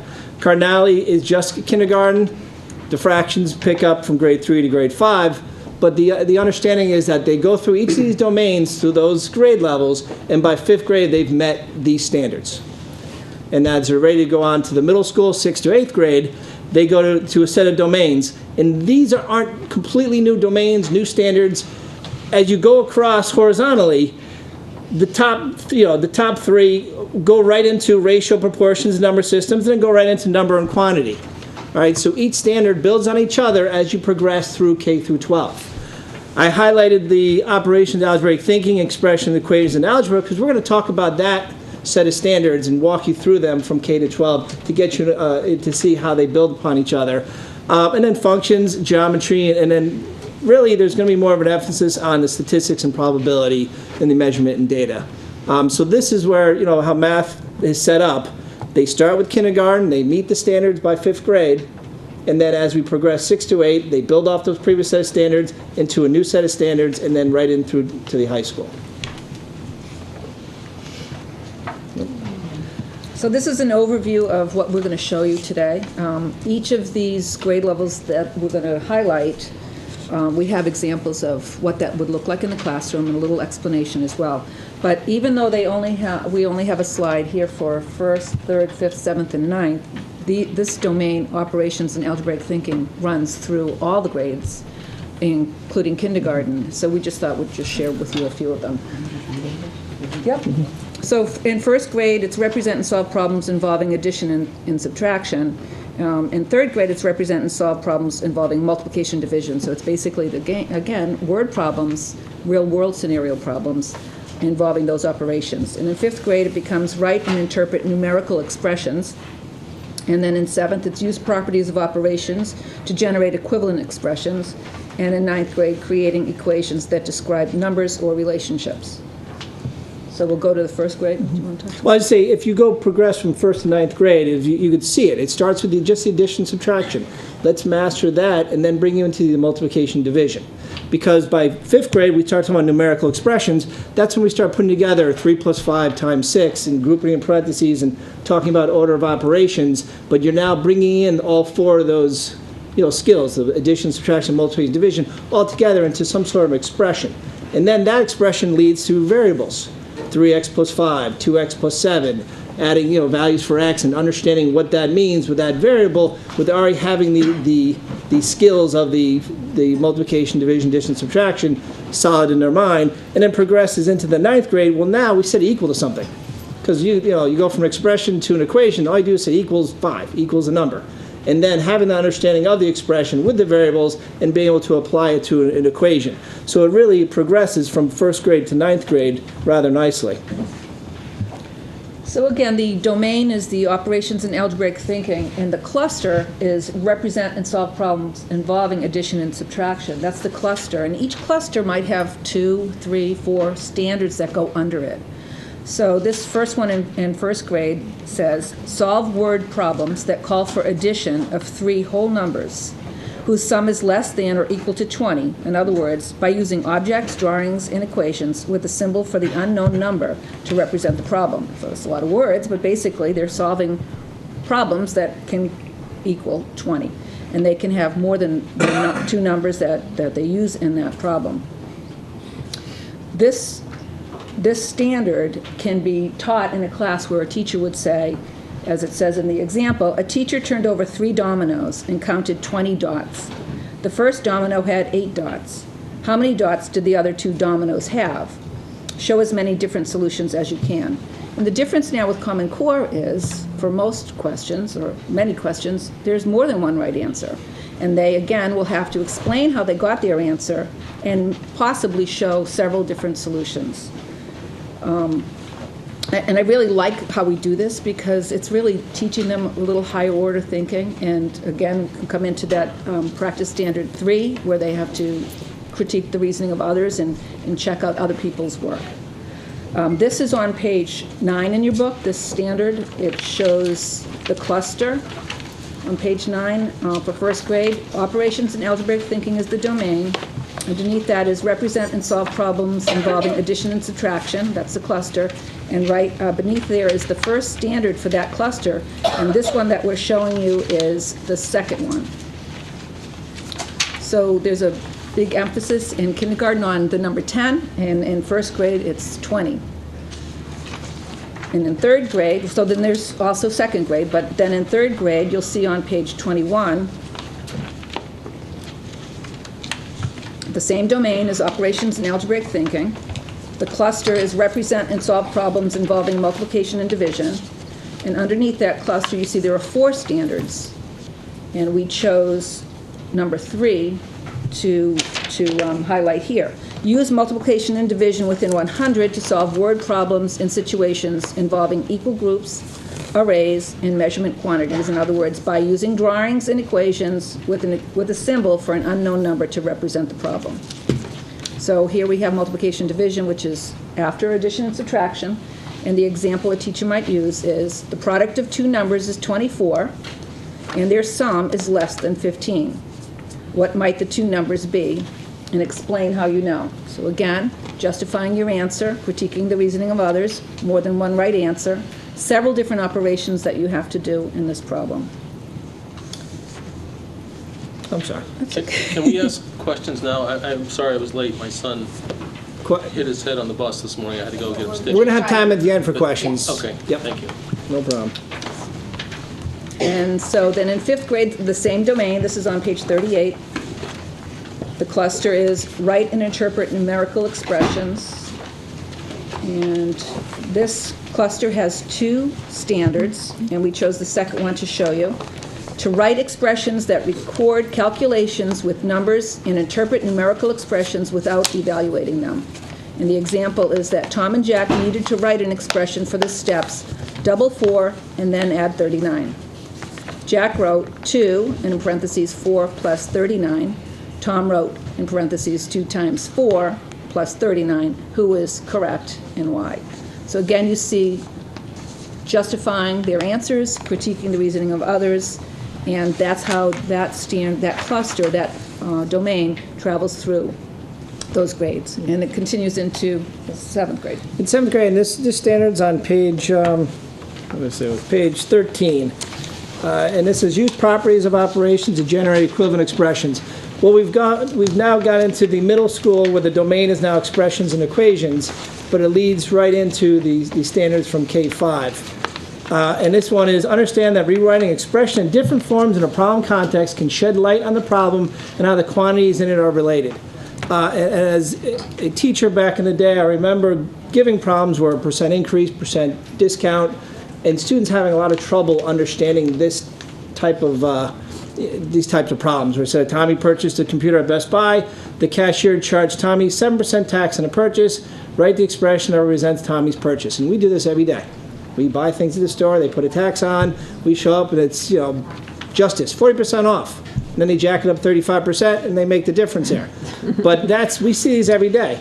And understanding that you could write that several different ways. You could write it as the price X plus 7% increase of that price. You can combine it together and say, well, it's really 1.07, 107% of the price of the item. And understanding there's different ways to write this, and then how they're related, they see that connection, and then they're able to get a better understanding of it. Now we go to the 9th grade, and the 9th grade talks about creating equations that describe numbers or relationships. This is on page 33. And again, we're taking on from equation expressions into the algebra. We're now creating the equations here. Mr. and Mrs. Wilson plan to see their family for the holiday. Mr. Wilson's traveling on the parkway at 55 miles per hour. His wife left 2 hours later, traveling on the parkway at 65 miles per hour. Write an equation to explain the time it takes Mrs. Wilson to catch Mr. Wilson on the parkway. You can see from this equation that the content hasn't changed very much from when you were in high school, right? I mean, the train leaving San Francisco and all of that is still here. Exactly. I was going to say the same thing. That hasn't changed, but now it's setting it up and getting an understanding of what's going on. Whether it's, well, I'm going to write 65, 65, 65, 65, and 55, 55, and see when they catch up, and that might be one way to solve that problem. They might then understand from that how the equation looks, and then writing the equation in terms of rate times time equals distance, and they're really going the same distance, so what if I set them equal to each other? And be able to then conceptually understand and explain. They might get into the argument of, well, Mr. Wilson stopped to have lunch at the, so he stopped, and there's 25 minutes, and that gave Mrs. Wilson a chance to catch up. So I got a completely different answer, but you argued it and defended it, and it's a real world application. And I think it's important to know, one of your questions was about the algorithm. We're not saying throw out the algorithm, never use the algorithm. We're not saying that. We're saying we want the kids to conceptually understand why something is the way it is, especially in elementary school, so that when they get to high school and it's a more complex problem and they use the algorithm, they understand why they're using it and if their answer looks right or wrong. And I think that's one of the things that hits me when I go into classrooms. The way kids are learning math now, they know a little bit, they say, oh, that can't be right. Where in the past, kids would have this outlandish number and they wouldn't know why it's not right. And now, kids are saying, if you went to math night or the math night in Fawn Hollow a couple of weeks ago, the teacher had quotes from kids, and one of the quotes was, well, now I know if my problem is right or not, my answer is right or not. I can see if my answer is in the ballpark. So I think that's what this is about. We're not throwing away the algorithm, we're certainly using it, but we want them to understand how to do something first and then use the algorithm. Before we talked about the opting out, I want to say that traditionally when changes in education occur, they occur glacially. Nothing about the changes that we've been talking about today have been at a glacial pace, okay? This is very, very quick, over a 4-year period, basically. We are really revamping something that, has been in the works for 100 years of public education. And we're adjusting as we go, okay, and making the changes as we go. But it's not easy, as you can see. The language changes that occur in the standards and in how questions are asked of kids and that kind of thing takes time to really embed. Had we had our choice in bringing Common Core in, we would likely have said, let's bring it in grade K this year, K1 next year, K1, 2, 3 the following year, etc., and migrate it up. But we didn't have that luxury to be able to do that. And so what's happening in our classrooms is that kids in the 5th grade, let's just use it as an argument, students in 5th grade are being asked to think about things that they haven't thought about in that way before. So the teacher has to go back in time and pull out grade 3 or grade 2 or grade 4 standards, kind of reteach a little bit to get to the 5th grade standard, okay? And that's not comfortable. But that will be over in a year or two, okay? And things will smooth out very quickly once we get there. In this slide, as I said earlier, you know, the State Board of Education adopted the Common Core along with all its attendant attachments, okay? Teacher evaluation, testing accountability, and all of those things. We do not have the option of not doing the Common Core. We do not have the option of not testing. So there is no provision allowed for parents to opt out of the Common Core state standards or its testing requirements. And the statute is here. It's the Connecticut General Statute 10-14N, which specifically has the language there prescribing that. So there is no opt-out option that's available for the Common Core or its attendant testing or its attendant use in teacher evaluation as well. Okay. And one of the things we like to say is that's a state Board of Education and a state legislative decision. So those are the people you need to address really your concerns to about that part. We're going to follow what, and I know there's some talk about, well, this is a pilot year, we might be able to opt out. One of the things that Monroe did was wanted to get our students ready. We didn't want to just throw this at our kids. So last year we started doing the pilot stuff. So our kids in specific grades were able to get some experience in taking this computer adaptive test. We didn't have to do that, but we chose to do that because we wanted our kids to have some experience with that. The same thing this year. Although it's a pilot year, we're all not thrilled that we're not going to get a lot of information from this test either, but it's going to give our kids some practice and they're going to understand it before it becomes so-called high stakes. So that's where we are with that.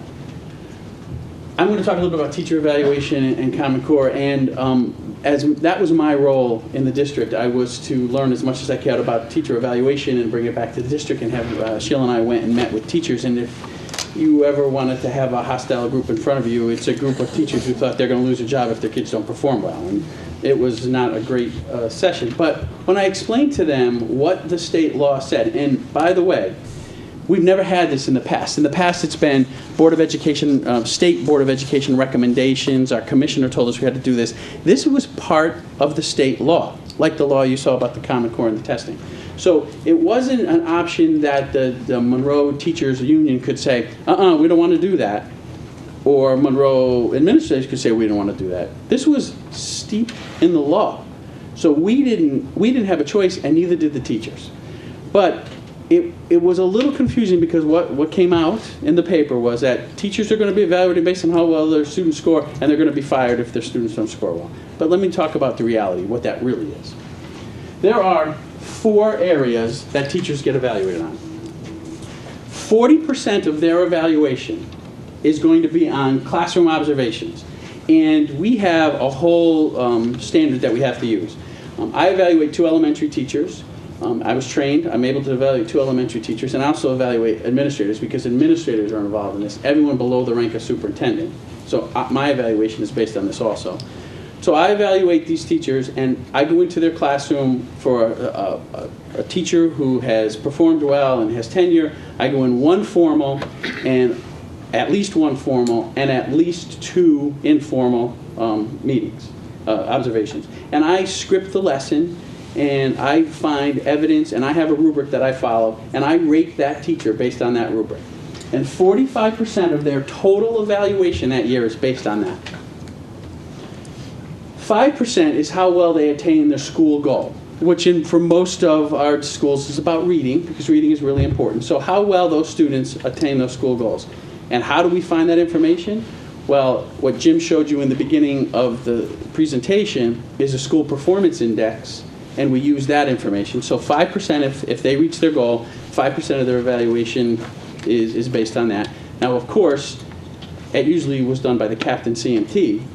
So we're taking S back, we're not getting that back, so the state's going to have to give us some direction on that, and we'll work on that later. But And then 10% is on parent feedback. And you know, this is really another one of those things that a lot of misconceptions. So I'm going to get to rate my teacher. I'm going to get to say if the teacher is good or not. What it is you took the survey for the school.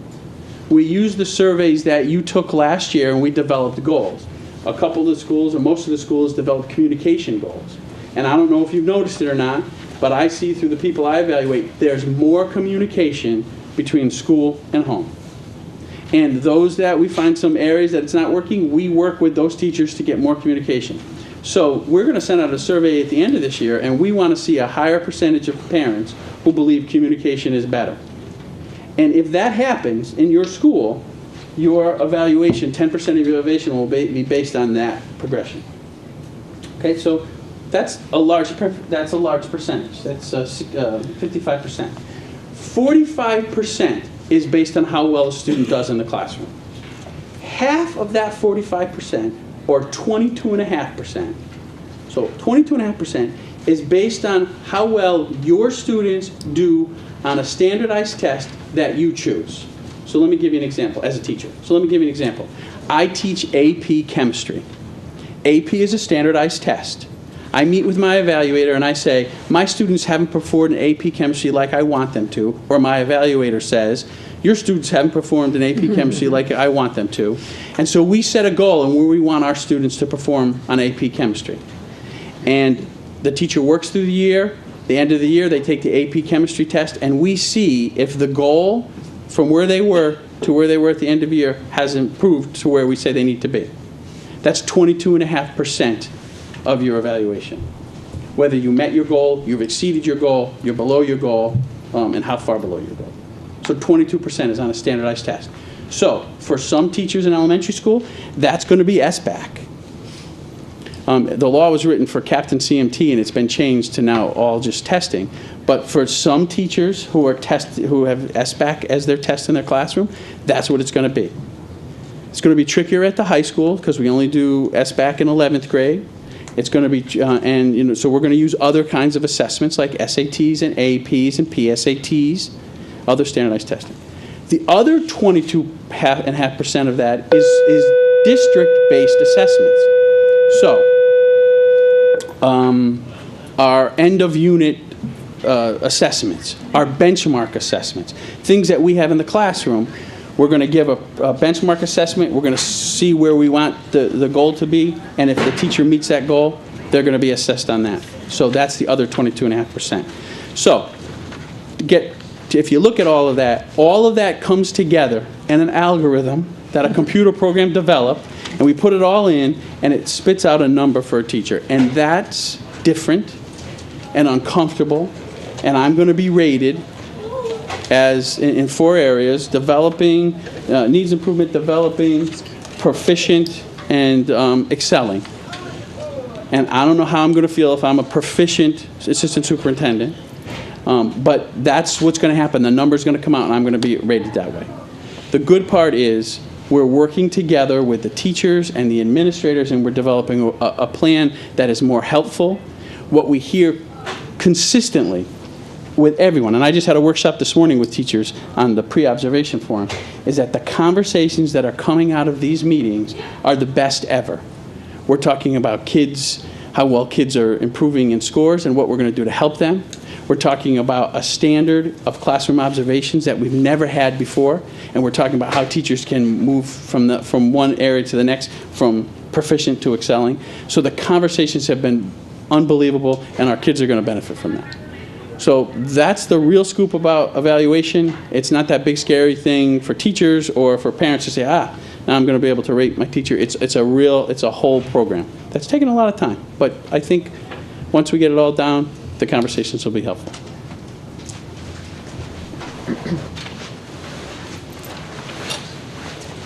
Great. At this time, we'd like to take any questions that haven't been answered, and I may deflect them to our panel members here, or I may try to answer them myself. But this is the opportunity now to ask a question. Sir? Yeah, I actually have a whole slew. So I'll let other people go first while I get organized. Okay.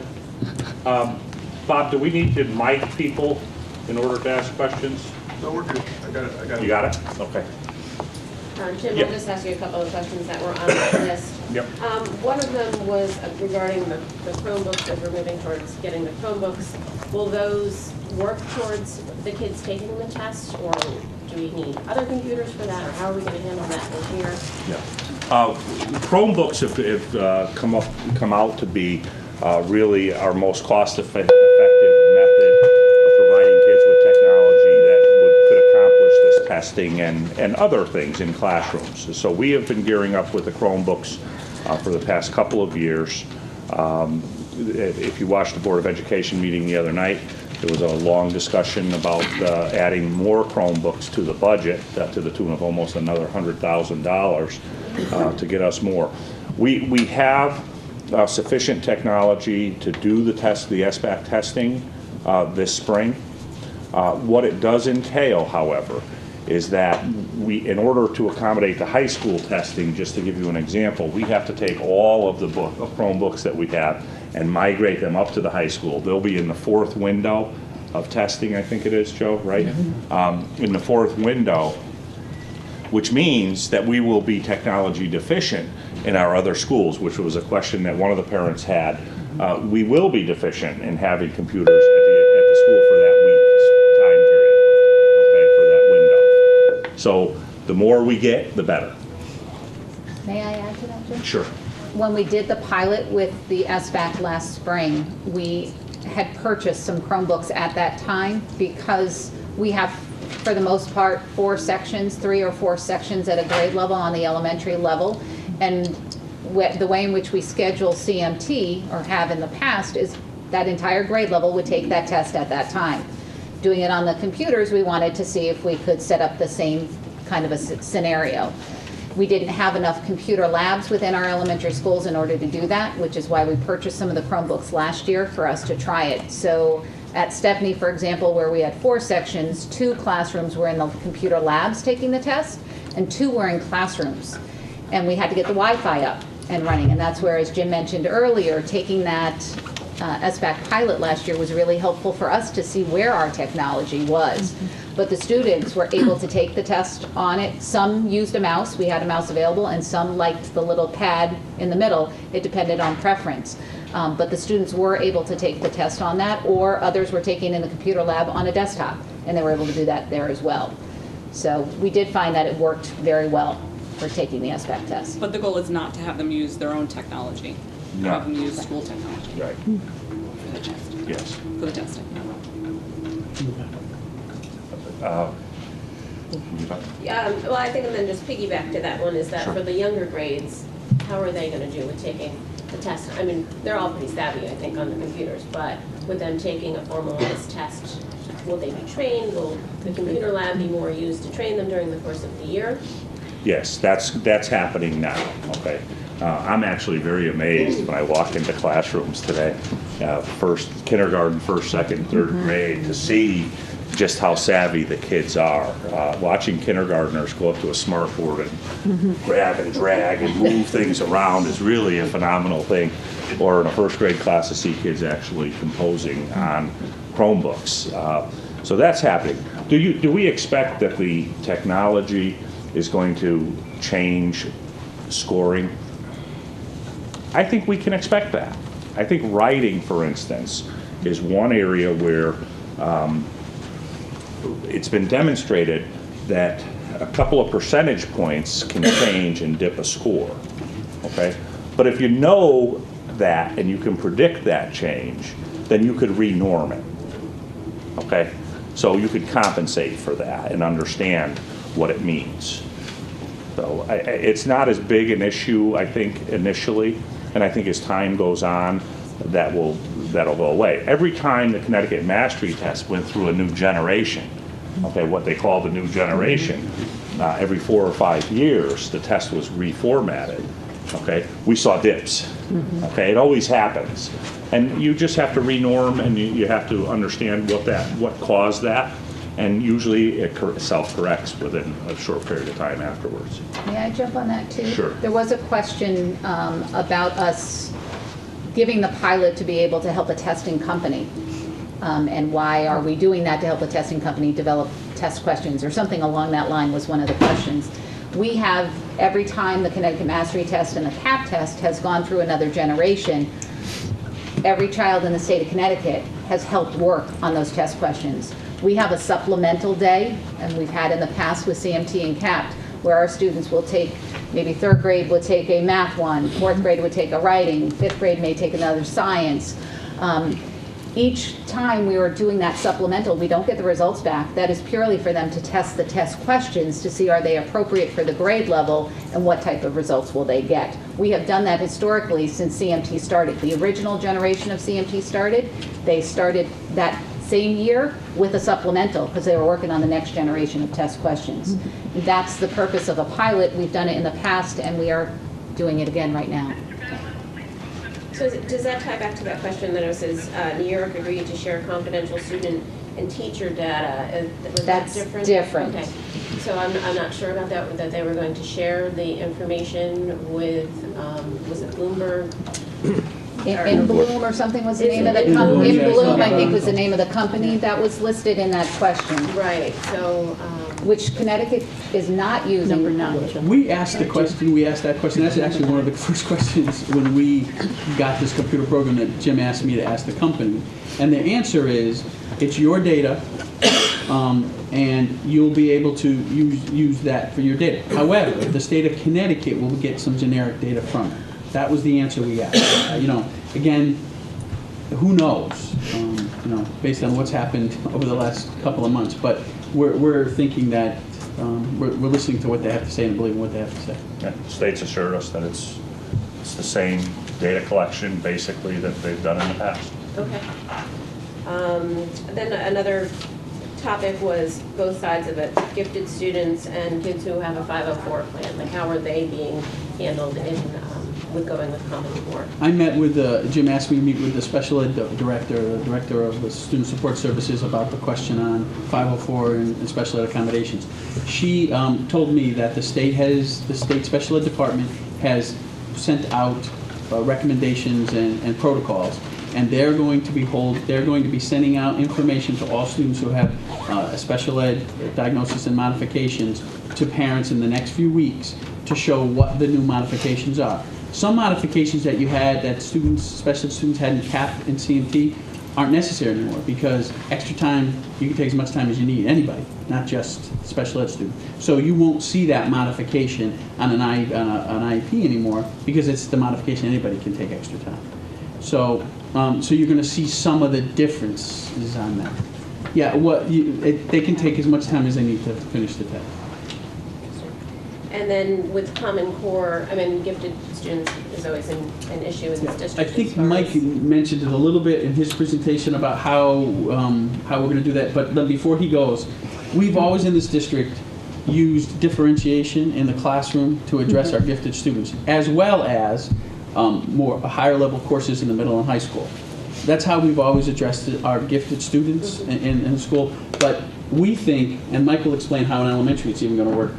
Right. I think one of the things about the standards is, like we said, they build one upon each other. So it's not like you're only allowed to stay within your standard for your grade. You look at your kid, you see where is this student at the time. We have almost the next standard. You just turn the page and there's the standard for that kid.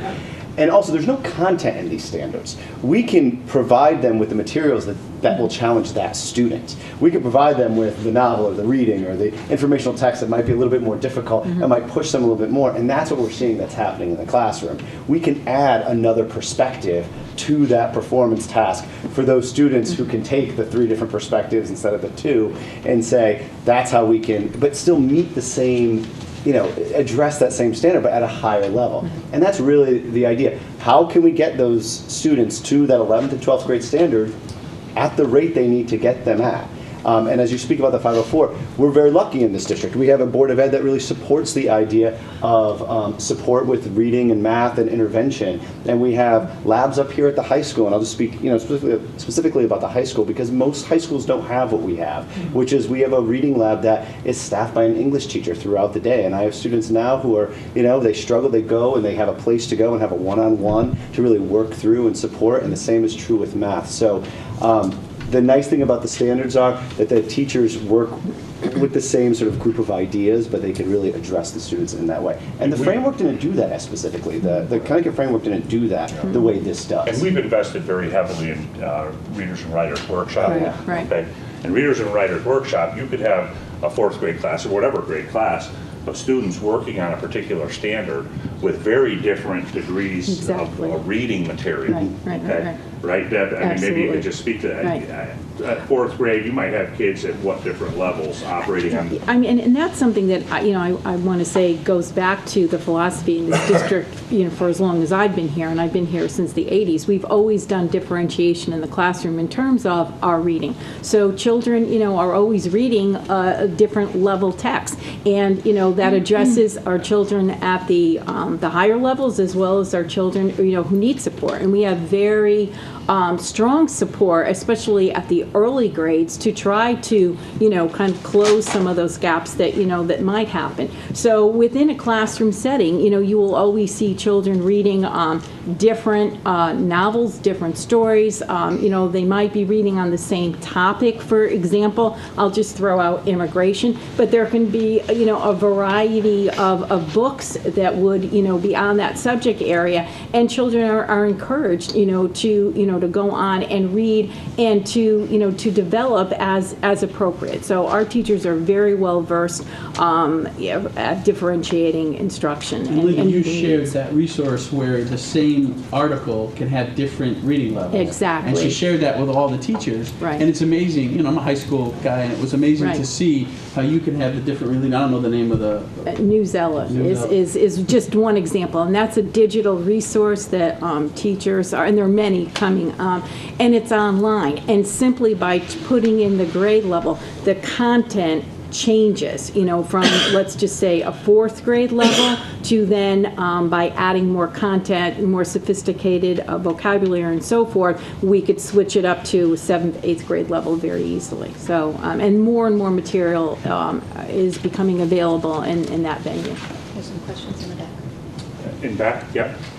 Hi, Lisa Dutkowski. We're talking today about tools that are being put in place for the teachers and the students, which is the most important thing. But I think I'm speaking for myself and a lot of other parents. I think we feel that the parents don't have enough tools at home to help our children succeed with their homework. I mean, my husband went to the math night at Fawn Hollow several weeks ago. He has a master's degree. He kind of walked away from there like, I still don't know what to do. We had to send Danny to school the other day with his math homework incomplete because Steve said, I don't know how to help him. So what tools are going to be put in place for us to help our children succeed? You want to Well, we had the math night, and we can continue doing those types of activities for parents if they have the need for that. I do. I would like to just say something about that math night. Steve walked away from there feeling very unfulfilled. I think it was the first night that parents had a chance to be exposed to what was going on with Common Core, and it became a venting session. And Steve kind of walked away and said, I think the teacher who was teaching the parents had a lot more to offer, but never got the opportunity to say anything. We are aware of that. There was a particular group that got a little bit kind of derailed on that. We understand that. But Cindy, why don't you mention what's available on the website first, just so that people know what's there? And that we could always redo some of these math nights. Well, first of all, with the math night, I did get an email, I think, and Mr. Augustine got it as well, from a parent asking for this support. So we immediately put into place this evening, and I catered it and geared it totally around giving parents tools to help their children with their math using 2 very important strategies that go kindergarten all the way up through high school. That was my idea. I expected an intimate gathering of 30 people. I purchased 30 books for parents to purchase. I got them at half price. I was very excited about the evening, and then as the replies kept coming in, it went over 100 people, and we realized the plan wasn't working in that venue. So I wanted to have little groups of parents with grade level teachers, and they would show the strategy, and they would show some student work, and they would have that conversation. Well, it just got a little bit large. And as you mentioned, there were some other agendas that were addressed at that meeting. So I felt very disappointed as well that my plan didn't work, but I would want to do that again. So. And I was involved in that meeting, and what came out of the room that I was in was clearly communication and how to help their child. So I'm getting copied on emails that teachers are sending to parents, giving them the problem set so they can see the problem set and how it was done in the classroom, just some explanations on that. So we're encouraging teachers, and we're going to continue to encourage teachers to send more of those kinds of things. I know that this came up in September, and Cindy sent out a letter to all parents talking about how you could help your child in some of this mess up. It is different. Again, it's the old algorithm. It's not the old algorithm. Once you get to middle and high school, you'll be able to help them again because it'll be the old algorithm. But now they'll understand. Or not. But Mr. Koski, I think that's loud and clear that we need to give more information. So we heard that night. We already are setting up another night that we can get more teachers there so they can be intimate groups, and maybe we'll start putting things, maybe more things we talked about putting on the website. So, this unit, here's how it was done. You can see examples of how it was done, how it was completed. I know that one teacher at Monroe Elementary School makes videos that he sends to the parents explaining how he does that. We're going to kind of steal from everybody and put it up there for everybody's use. But we hear you. That's really clear to us. Yeah. Thank you. Back there? Yeah. I think my biggest takeaway here, and I appreciate you guys putting this together because, the word on the street is Common Core, and you guys, John, you did a great job breaking it out to say there's the standards, there's the curriculum, and there's the test. And I think the main frustration for, I think everyone in this room, including yourselves, is that, some sort of legislation has forced us to join all three of these components. So while I think we can all agree the standards are great standards, everyone you talk to, every teacher you talk to agrees with the standards, but it's the curriculum and the testing that's causing a lot of the anxiety. I don't think I agree with the curriculum. I think that's a lot of the parent frustration and the teacher frustration is that this curriculum we've chosen because this nation has decided to go this route without preparing those who need to be prepared. To me, it's socially irresponsible. But and the testing, I think the effort around all of these three components, putting them together, is to join this gap that you guys mentioned. And testing on a computer is just going to widen that gap because there's no funding for these computers so that we can prepare the children to take the test successfully on a computer. They may know the answer to the question, but Jim, you've heard this from me before, how are they going to be able to answer that question on a computer if they don't have the computer skills? So I don't know that we should continue to say there's frustration with the Common Core. It might be the curriculum and the SBAC test, but we all seem to be forced into this keyhole, and I feel bad that you guys have to have this meeting to kind of get us all on board. But I think you all feel the same way that, we're all on this ship, we better sail it. I don't know. I guess I'm voicing my takeaway from this meeting. I appreciate that you've broken it down into these three components so that the focus can be where it is. But it's just disappointing as a citizen. I feel like this is a socially irresponsible approach to just throw everyone into the ocean without the rowboats and the paddles, and if there's anything, I think like Lisa's saying, if we can have the tools to help our kids, to make the teacher's job easier, and I think we all want to swim in the same direction. So it's helpful to know that it's the curriculum. To me, I see it as now the curriculum and then therefore the test, because the teachers are being measured. The kids got to be successful on the test, but the kids aren't going to be successful on the test if The curriculum component will get there. It's mostly there. We have the tools.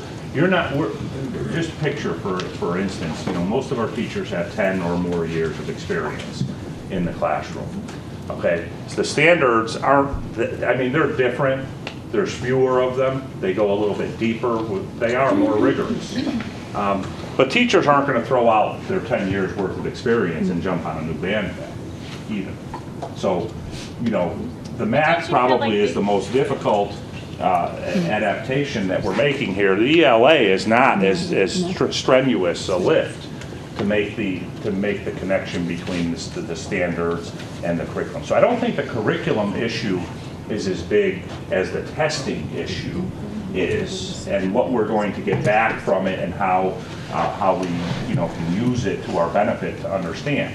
And 10 years I think ago, we that's- had the same issue when we went to growing Right. with math, by the way. I don't know if anybody was here 10 years ago, but we had to have meeting after meeting after meeting to say, we're leaving this textbook and we're going to these modules growing with math. My kids aren't, I don't know how to help my kids. It's not the way I was taught math. We had the same kind of growing pains then too. I get that. And I don't want to leave here saying, well, the curriculum's done, that's it, this is what we're going to use. What we're saying is we need to continue to find better resources. But just because it's not the way we were taught doesn't mean it's not a good way to do it. We just have to get the information out to you guys. And that's so clear for today and last week that that's what we're working on. Yeah. But, Follow up, yeah. yeah, I mean, I think that's another source of anxiety is that, John, I agree with your statement, just because, it's not the way we've always done it doesn't mean it's wrong. But the frustrating thing is that this is new. It's not tried and true. It's not been tested. And so we feel our kids are an experiment in a social, you know what I mean? It's I definitely hear that, and I hear that. So how do we know that it's right? Right? That's a great question. It's a great question, it's a great comment. I mean, But we don't have there's that no answer comfort. either. We don't have- You don't have an But we- answer, there's no comfort for that. But I mean, the people that put together these standards, for instance, I mean, there was broad representation, NCTM, NSBA, I mean, all of that. John, you have that? I have that. But most of them left out educators. No, No, there were not educators at all. in it as well. The way they Not at responded all. to us is it was scholarly research, now whatever that means. Surveys on skills that are required for students entering college and the workplace were used. Assessment data identifying college and career-ready performance. Comparisons of standards from high-performing states and nations. So they took comparisons of the state tests that were high-performing. The NAEP test that Jim talked about, which is the National Assessment of Education Progress, that's worldwide. Those frameworks in reading, writing, and language arts were used. And findings from the TIMSS math test, which is Trends in International Math and Science, and other studies were used to develop these standards. So again, I can just go by what they tell us and what they gave us on this, but it's not just somebody, I love the thing that it's done by the governors. The governors weren't sitting in the room coming up with these standards. That's kind of misleading when they say it's from the governors and the state people. But I think that they use teachers and parents, and we talked to people from the state of Connecticut just this week, getting prepared for this, and the person from, Sheila, you talked to him directly. I did.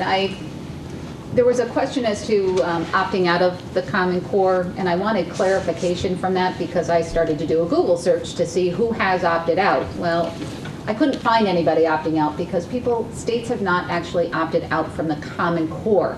They've opted out of the testing piece for various reasons. Some states have opted out of the testing piece because of technology. They just don't have the funding to make the technology happen in their states. Connecticut is not one of those states. We have been, since 2010 when this started, we've had technology surveys that have gone out to the districts to see where we are. How many computers do we have? How many students do we have? What's our bandwidth? All of those types of things to figure out if we are actually ready for it. But I did call the State Department of Ed saying, I want to be able to give a coherent answer to this, and I'm not sure the information I'm finding is correct.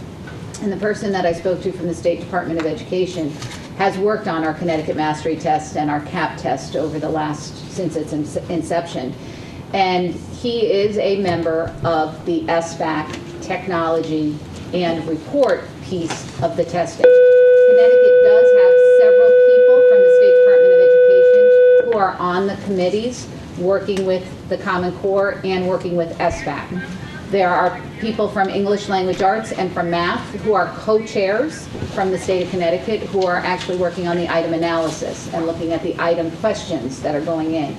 There are psychometricians from the state of Connecticut who have worked on our previous state testing who are working with SBAC. Connecticut is heavily invested in making this work.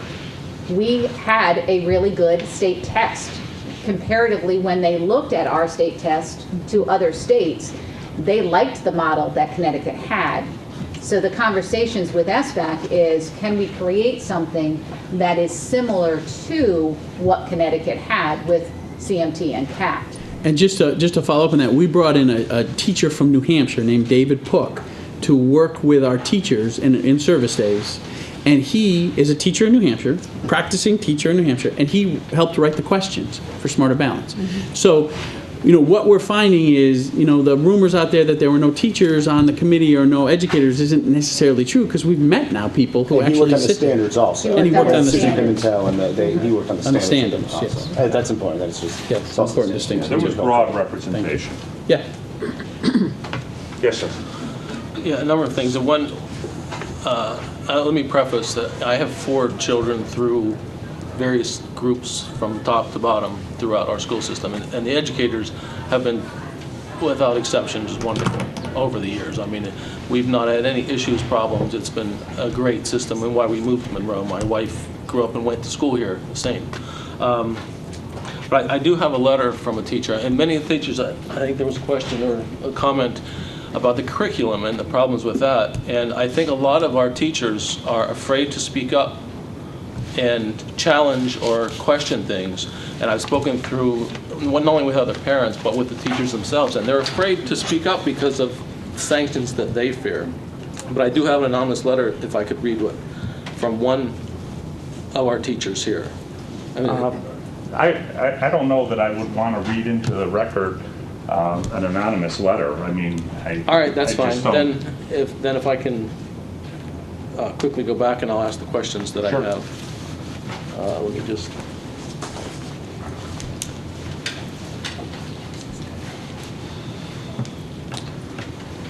So we talked about the plan to deal with the gifted students, but I didn't understand, like, the state's going to come up with some kind of standards that they're going to give to us, like for 504 and gifted.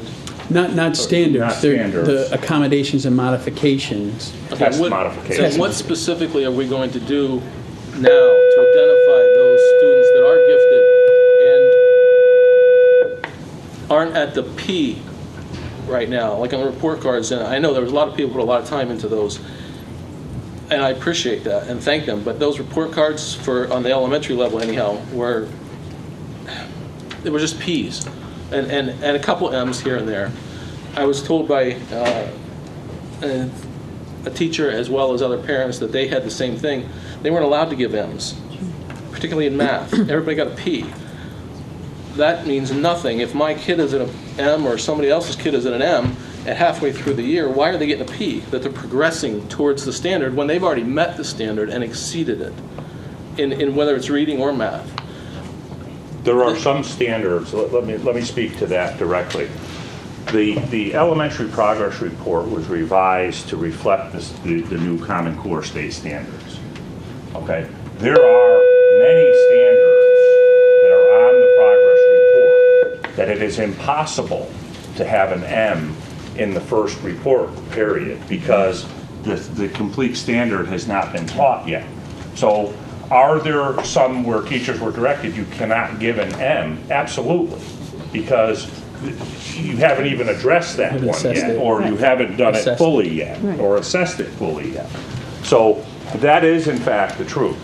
One of the disappointing things that I'm hearing in a couple of the questions that came was that the new elementary progress report is meaningless. Okay, that it doesn't tell me anything. When in fact, our interpretation of the new progress report is it gives you so much more detail on exactly where your child is on a particular standard. Now, there's an adjustment period. We'll get better at this, and we'll revise and make revisions and reconvene the committee after the second report goes out to tweak the report system. But in my mind, it gives us so much more detail than what you got previously about your child's performance. It's not helping you to compare your child to another child. I get that. And that would be inappropriate anyway. But it does give you specific detail about where you are, where your child is with that particular standard. Give you a for instance, okay? I mean, if I get a B in ELA in 3rd grade, okay? You know, parents may say, oh, a B, that's not bad, that's good work. You didn't have a C. You don't have an A, but you don't have a C. But what does a B mean? Does it tell you that your child has exceptional strengths in one area, but is deficient in something else that's dragging it down to a B? Or is the child at a B for all of the standards?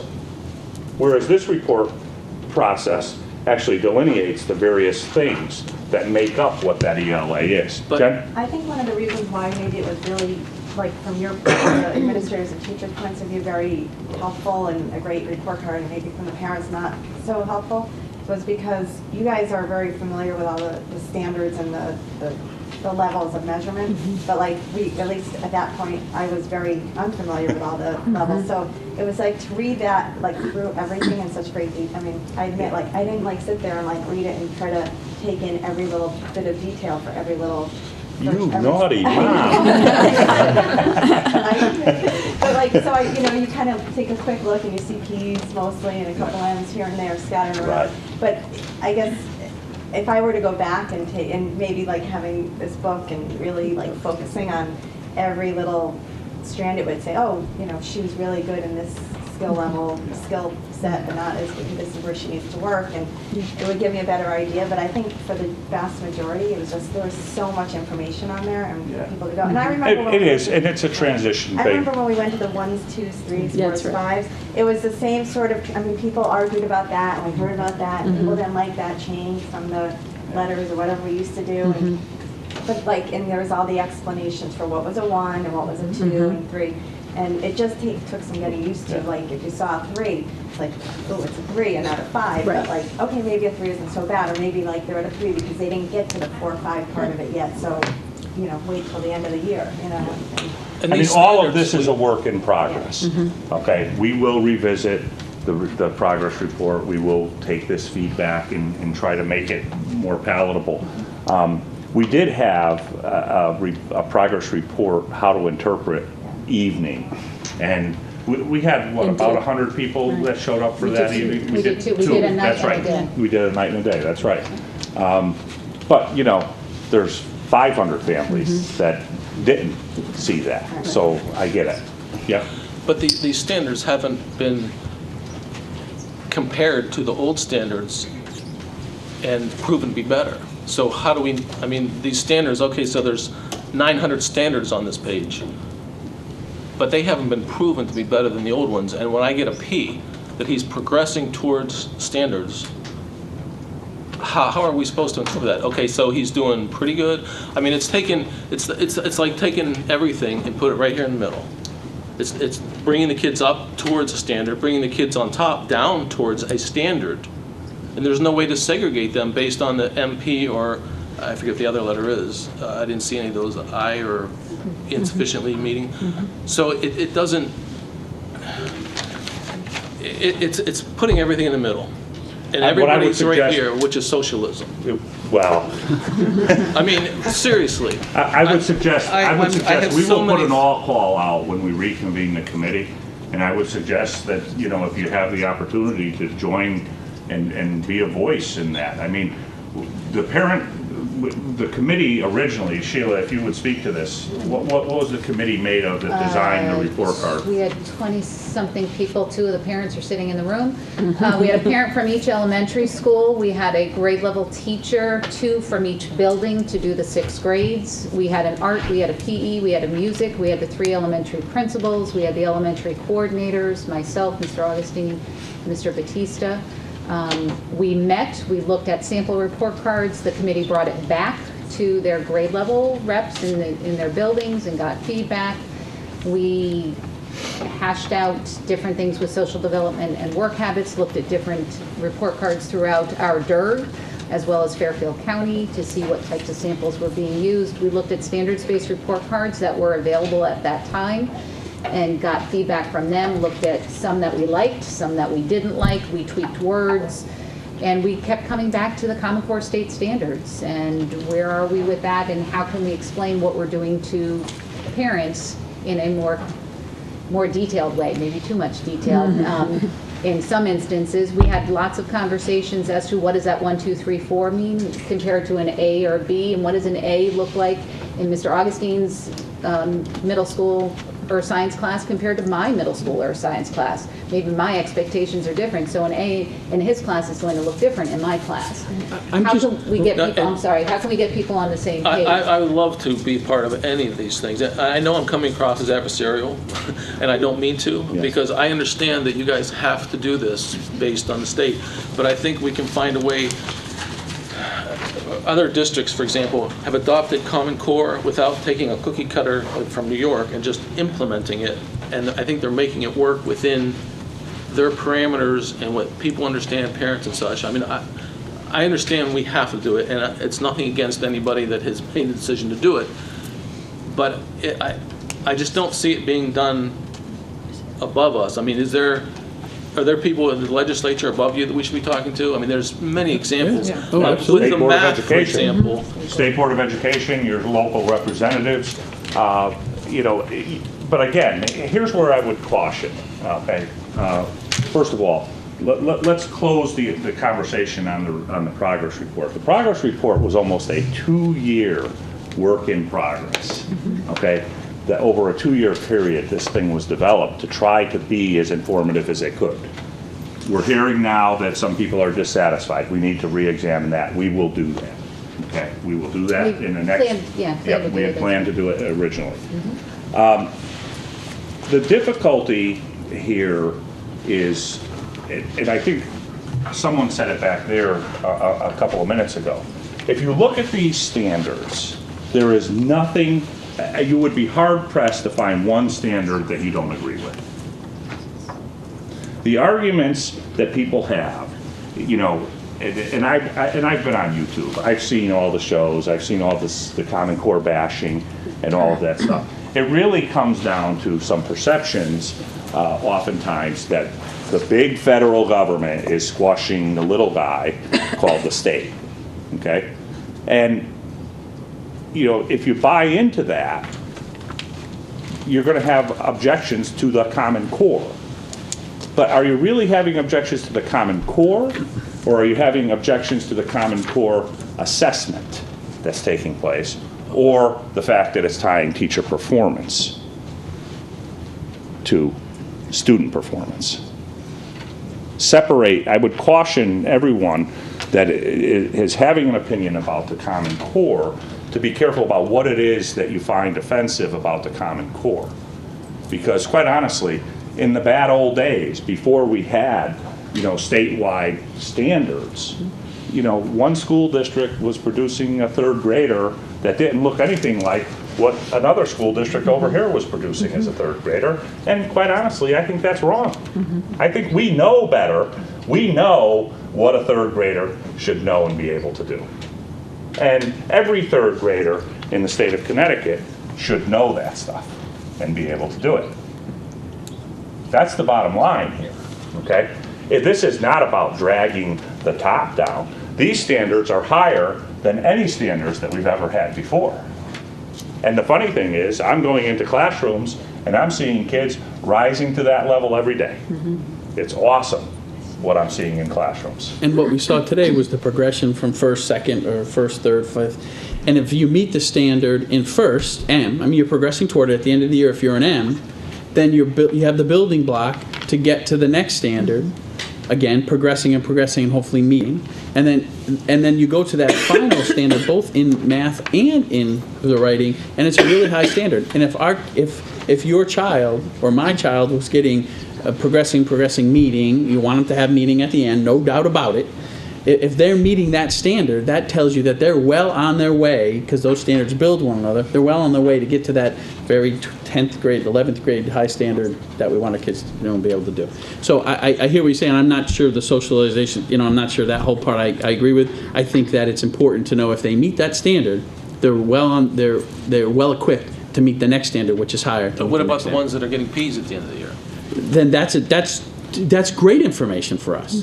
That's fantastic for us. And they move on as a P, and now they're behind what the government now it's just like my student who was reading not at grade level at the end of the year when they're supposed to be in book D and they were only in book C or whatever. That next teacher better have a plan. And we have labs, and we have reading consultants, and we have reading groups, and we have win time. They better have a plan to make sure that kids' deficits are being addressed so that they can progress with their kids. Okay. So this is not any different than we've always done. Okay, and then the students if I could just hold for just 1 second because of the time. And I know we go... Supposed to be out of here by 12. Okay. Yeah. In the interest of time, okay, are there any other questions that, aren't so focused on this one issue that we need clarification before we break? It's just quick. When they're going to be doing the writing sections on the computers, I'm just picturing all these kids, ones that have really good typing skills and ones that don't. Timing-wise, how is that going to work as far as writing essays? And There's no time. They're not giving us time. They're giving us a general, this is about how much it's going to take. Right. So a student, if they're struggling with the typing, they can take as long as they want. Yes. They can say, I'm not done, I'm not Yep. done. Yes. Absolutely. Yeah. And it's funny. The windows are much more flexible on testing. I think we're going to see that they actually do it faster when they're typing than the other way, too. And for the kids who rely on spell check, that's not going to be in there. Yeah, right, exactly. No, it's not. You're right. It's not in there, so no. No. And it actually counts. I know science is kind of in this weird place. How to describe it, but I guess I'm thinking specifically on high school level, like the kids that would have had CAP tests, and they would, are they having some kind of science? Yes. And what is it going to be? Yeah, the 10th graders this spring will be taking the science CAP test. Okay. The 11th graders will be taking the ELA and math SBAC. Okay. And 3rd, 4th, 5th, 6th, 7th, and 8th will take the SBAC, math, and ELA, English. But 5 and 8 will take the CMT science. Right. Because we because we are in this weird window with science at the moment. So how does that work with like instruction? Like I'm thinking specifically, I'm just thinking 10th grade, for example, like they were taking, like there were certain things maybe that were going to be on the science part of the CAP as opposed to Common Core, like were they both? Well, there's no science Common Core. I'm sorry, not the. So they're still doing the science CAP stuff. Were they teaching the science CAP stuff like all year long? Yeah. Yes. And so they're still doing that. They're still the Connecticut And then the frameworks. same thing, I guess, for 5th. For 5th and 8th as well. And we won't even talk about the science standards that are going to change in a few years. We're not going to even talk about it until a few years from now, but those science standards are changing. Lisa, you had a question? No, I was just going on about the time limit. I see that as being, especially for the younger kids, kind of really open. I mean, is it going to be upon the teacher that's doing it, giving the test to her classroom? If Johnny's taking a really long time, what happens to the rest of the kids that are done? When we did the pilot, and that's the only point of reference that we have at the moment, but doing the pilot last year, it was also untimed. And they gave us a range that it was going to take about 45 minutes over the course of 3 days, but it is untimed. So we scheduled it for an hour every single day for 4 days with a 5th day as an option. Most of the students finished on the 2nd day. Right. So are you stressing that to the kids? Because, up until now, every test they've ever taken has been, you have 40 minutes for this, Absolutely. and they're so focused on finishing what they can or getting as much as they can and they're watching the clock the whole time. So this is especially for older kids, this is a whole new concept of I have unlimited time and I can take my sweet time. We did do that at the pilot. We said to them, this is new. There's going to be some things on here. The directions at the pilot told them some things that they had to do with the computer, how to drag, how to highlight. There were a couple of things in their directions. We also learned some other things as we went through the test that were not in the directions that the kids needed to know how to do that we then showed them. But we did say to them that this is this is going to be different than anything you've ever done before. The person sitting next to you, if you look at their computer screen, it's going to have a different question. I open up my test and I have 15 questions. Deb's sitting right next to me. She opens up her test on the pilot. She had 25 questions. Mike's had 40. So needless to say, right then and there, the time limit of that test is going to be different. All the same tests? Yes. All the same, because it was the pilot, when they were field testing out. But even in the main test, it's adaptive. It's adaptive. So you might be, yours might be done in 15 minutes because you've maxed out as high as you can go, and she's doing really well, and it might take her a little longer or a little less. Are the kids gonna like know that that's like, am I gonna feel really stupid if I'm like a third grader who like all of a sudden like, Still going at it. or I'm quickly like my. But if they do, but then it brings it back up, because it's really just finding that middle. Oh, right. But let me add one word of caution here. I am told that the first test this coming spring is not computer adaptive. No, it's not, because it's pilot. You're right. Because of the pilot, it's not computer adaptive this first time. So there'll probably be a lot of more homogeny among test takers as there is. Folks, if I could, because of the hour, I am more than happy, as is the team, to stay and answer any specific questions that you might have. But I think for the purposes of this presentation, that we end at this point. I hope that the information was helpful and you know, that it eased some of the fears that you might have about the Common Core. Thank you, everybody. Thank you. Okay. For this All right. presentation. It's really a lot of work put together, so thank you. Thank you. For taking the time out to do this for us. Thank you. Parents, council members, just really quickly, Mr. Houston, we're going to skip over all of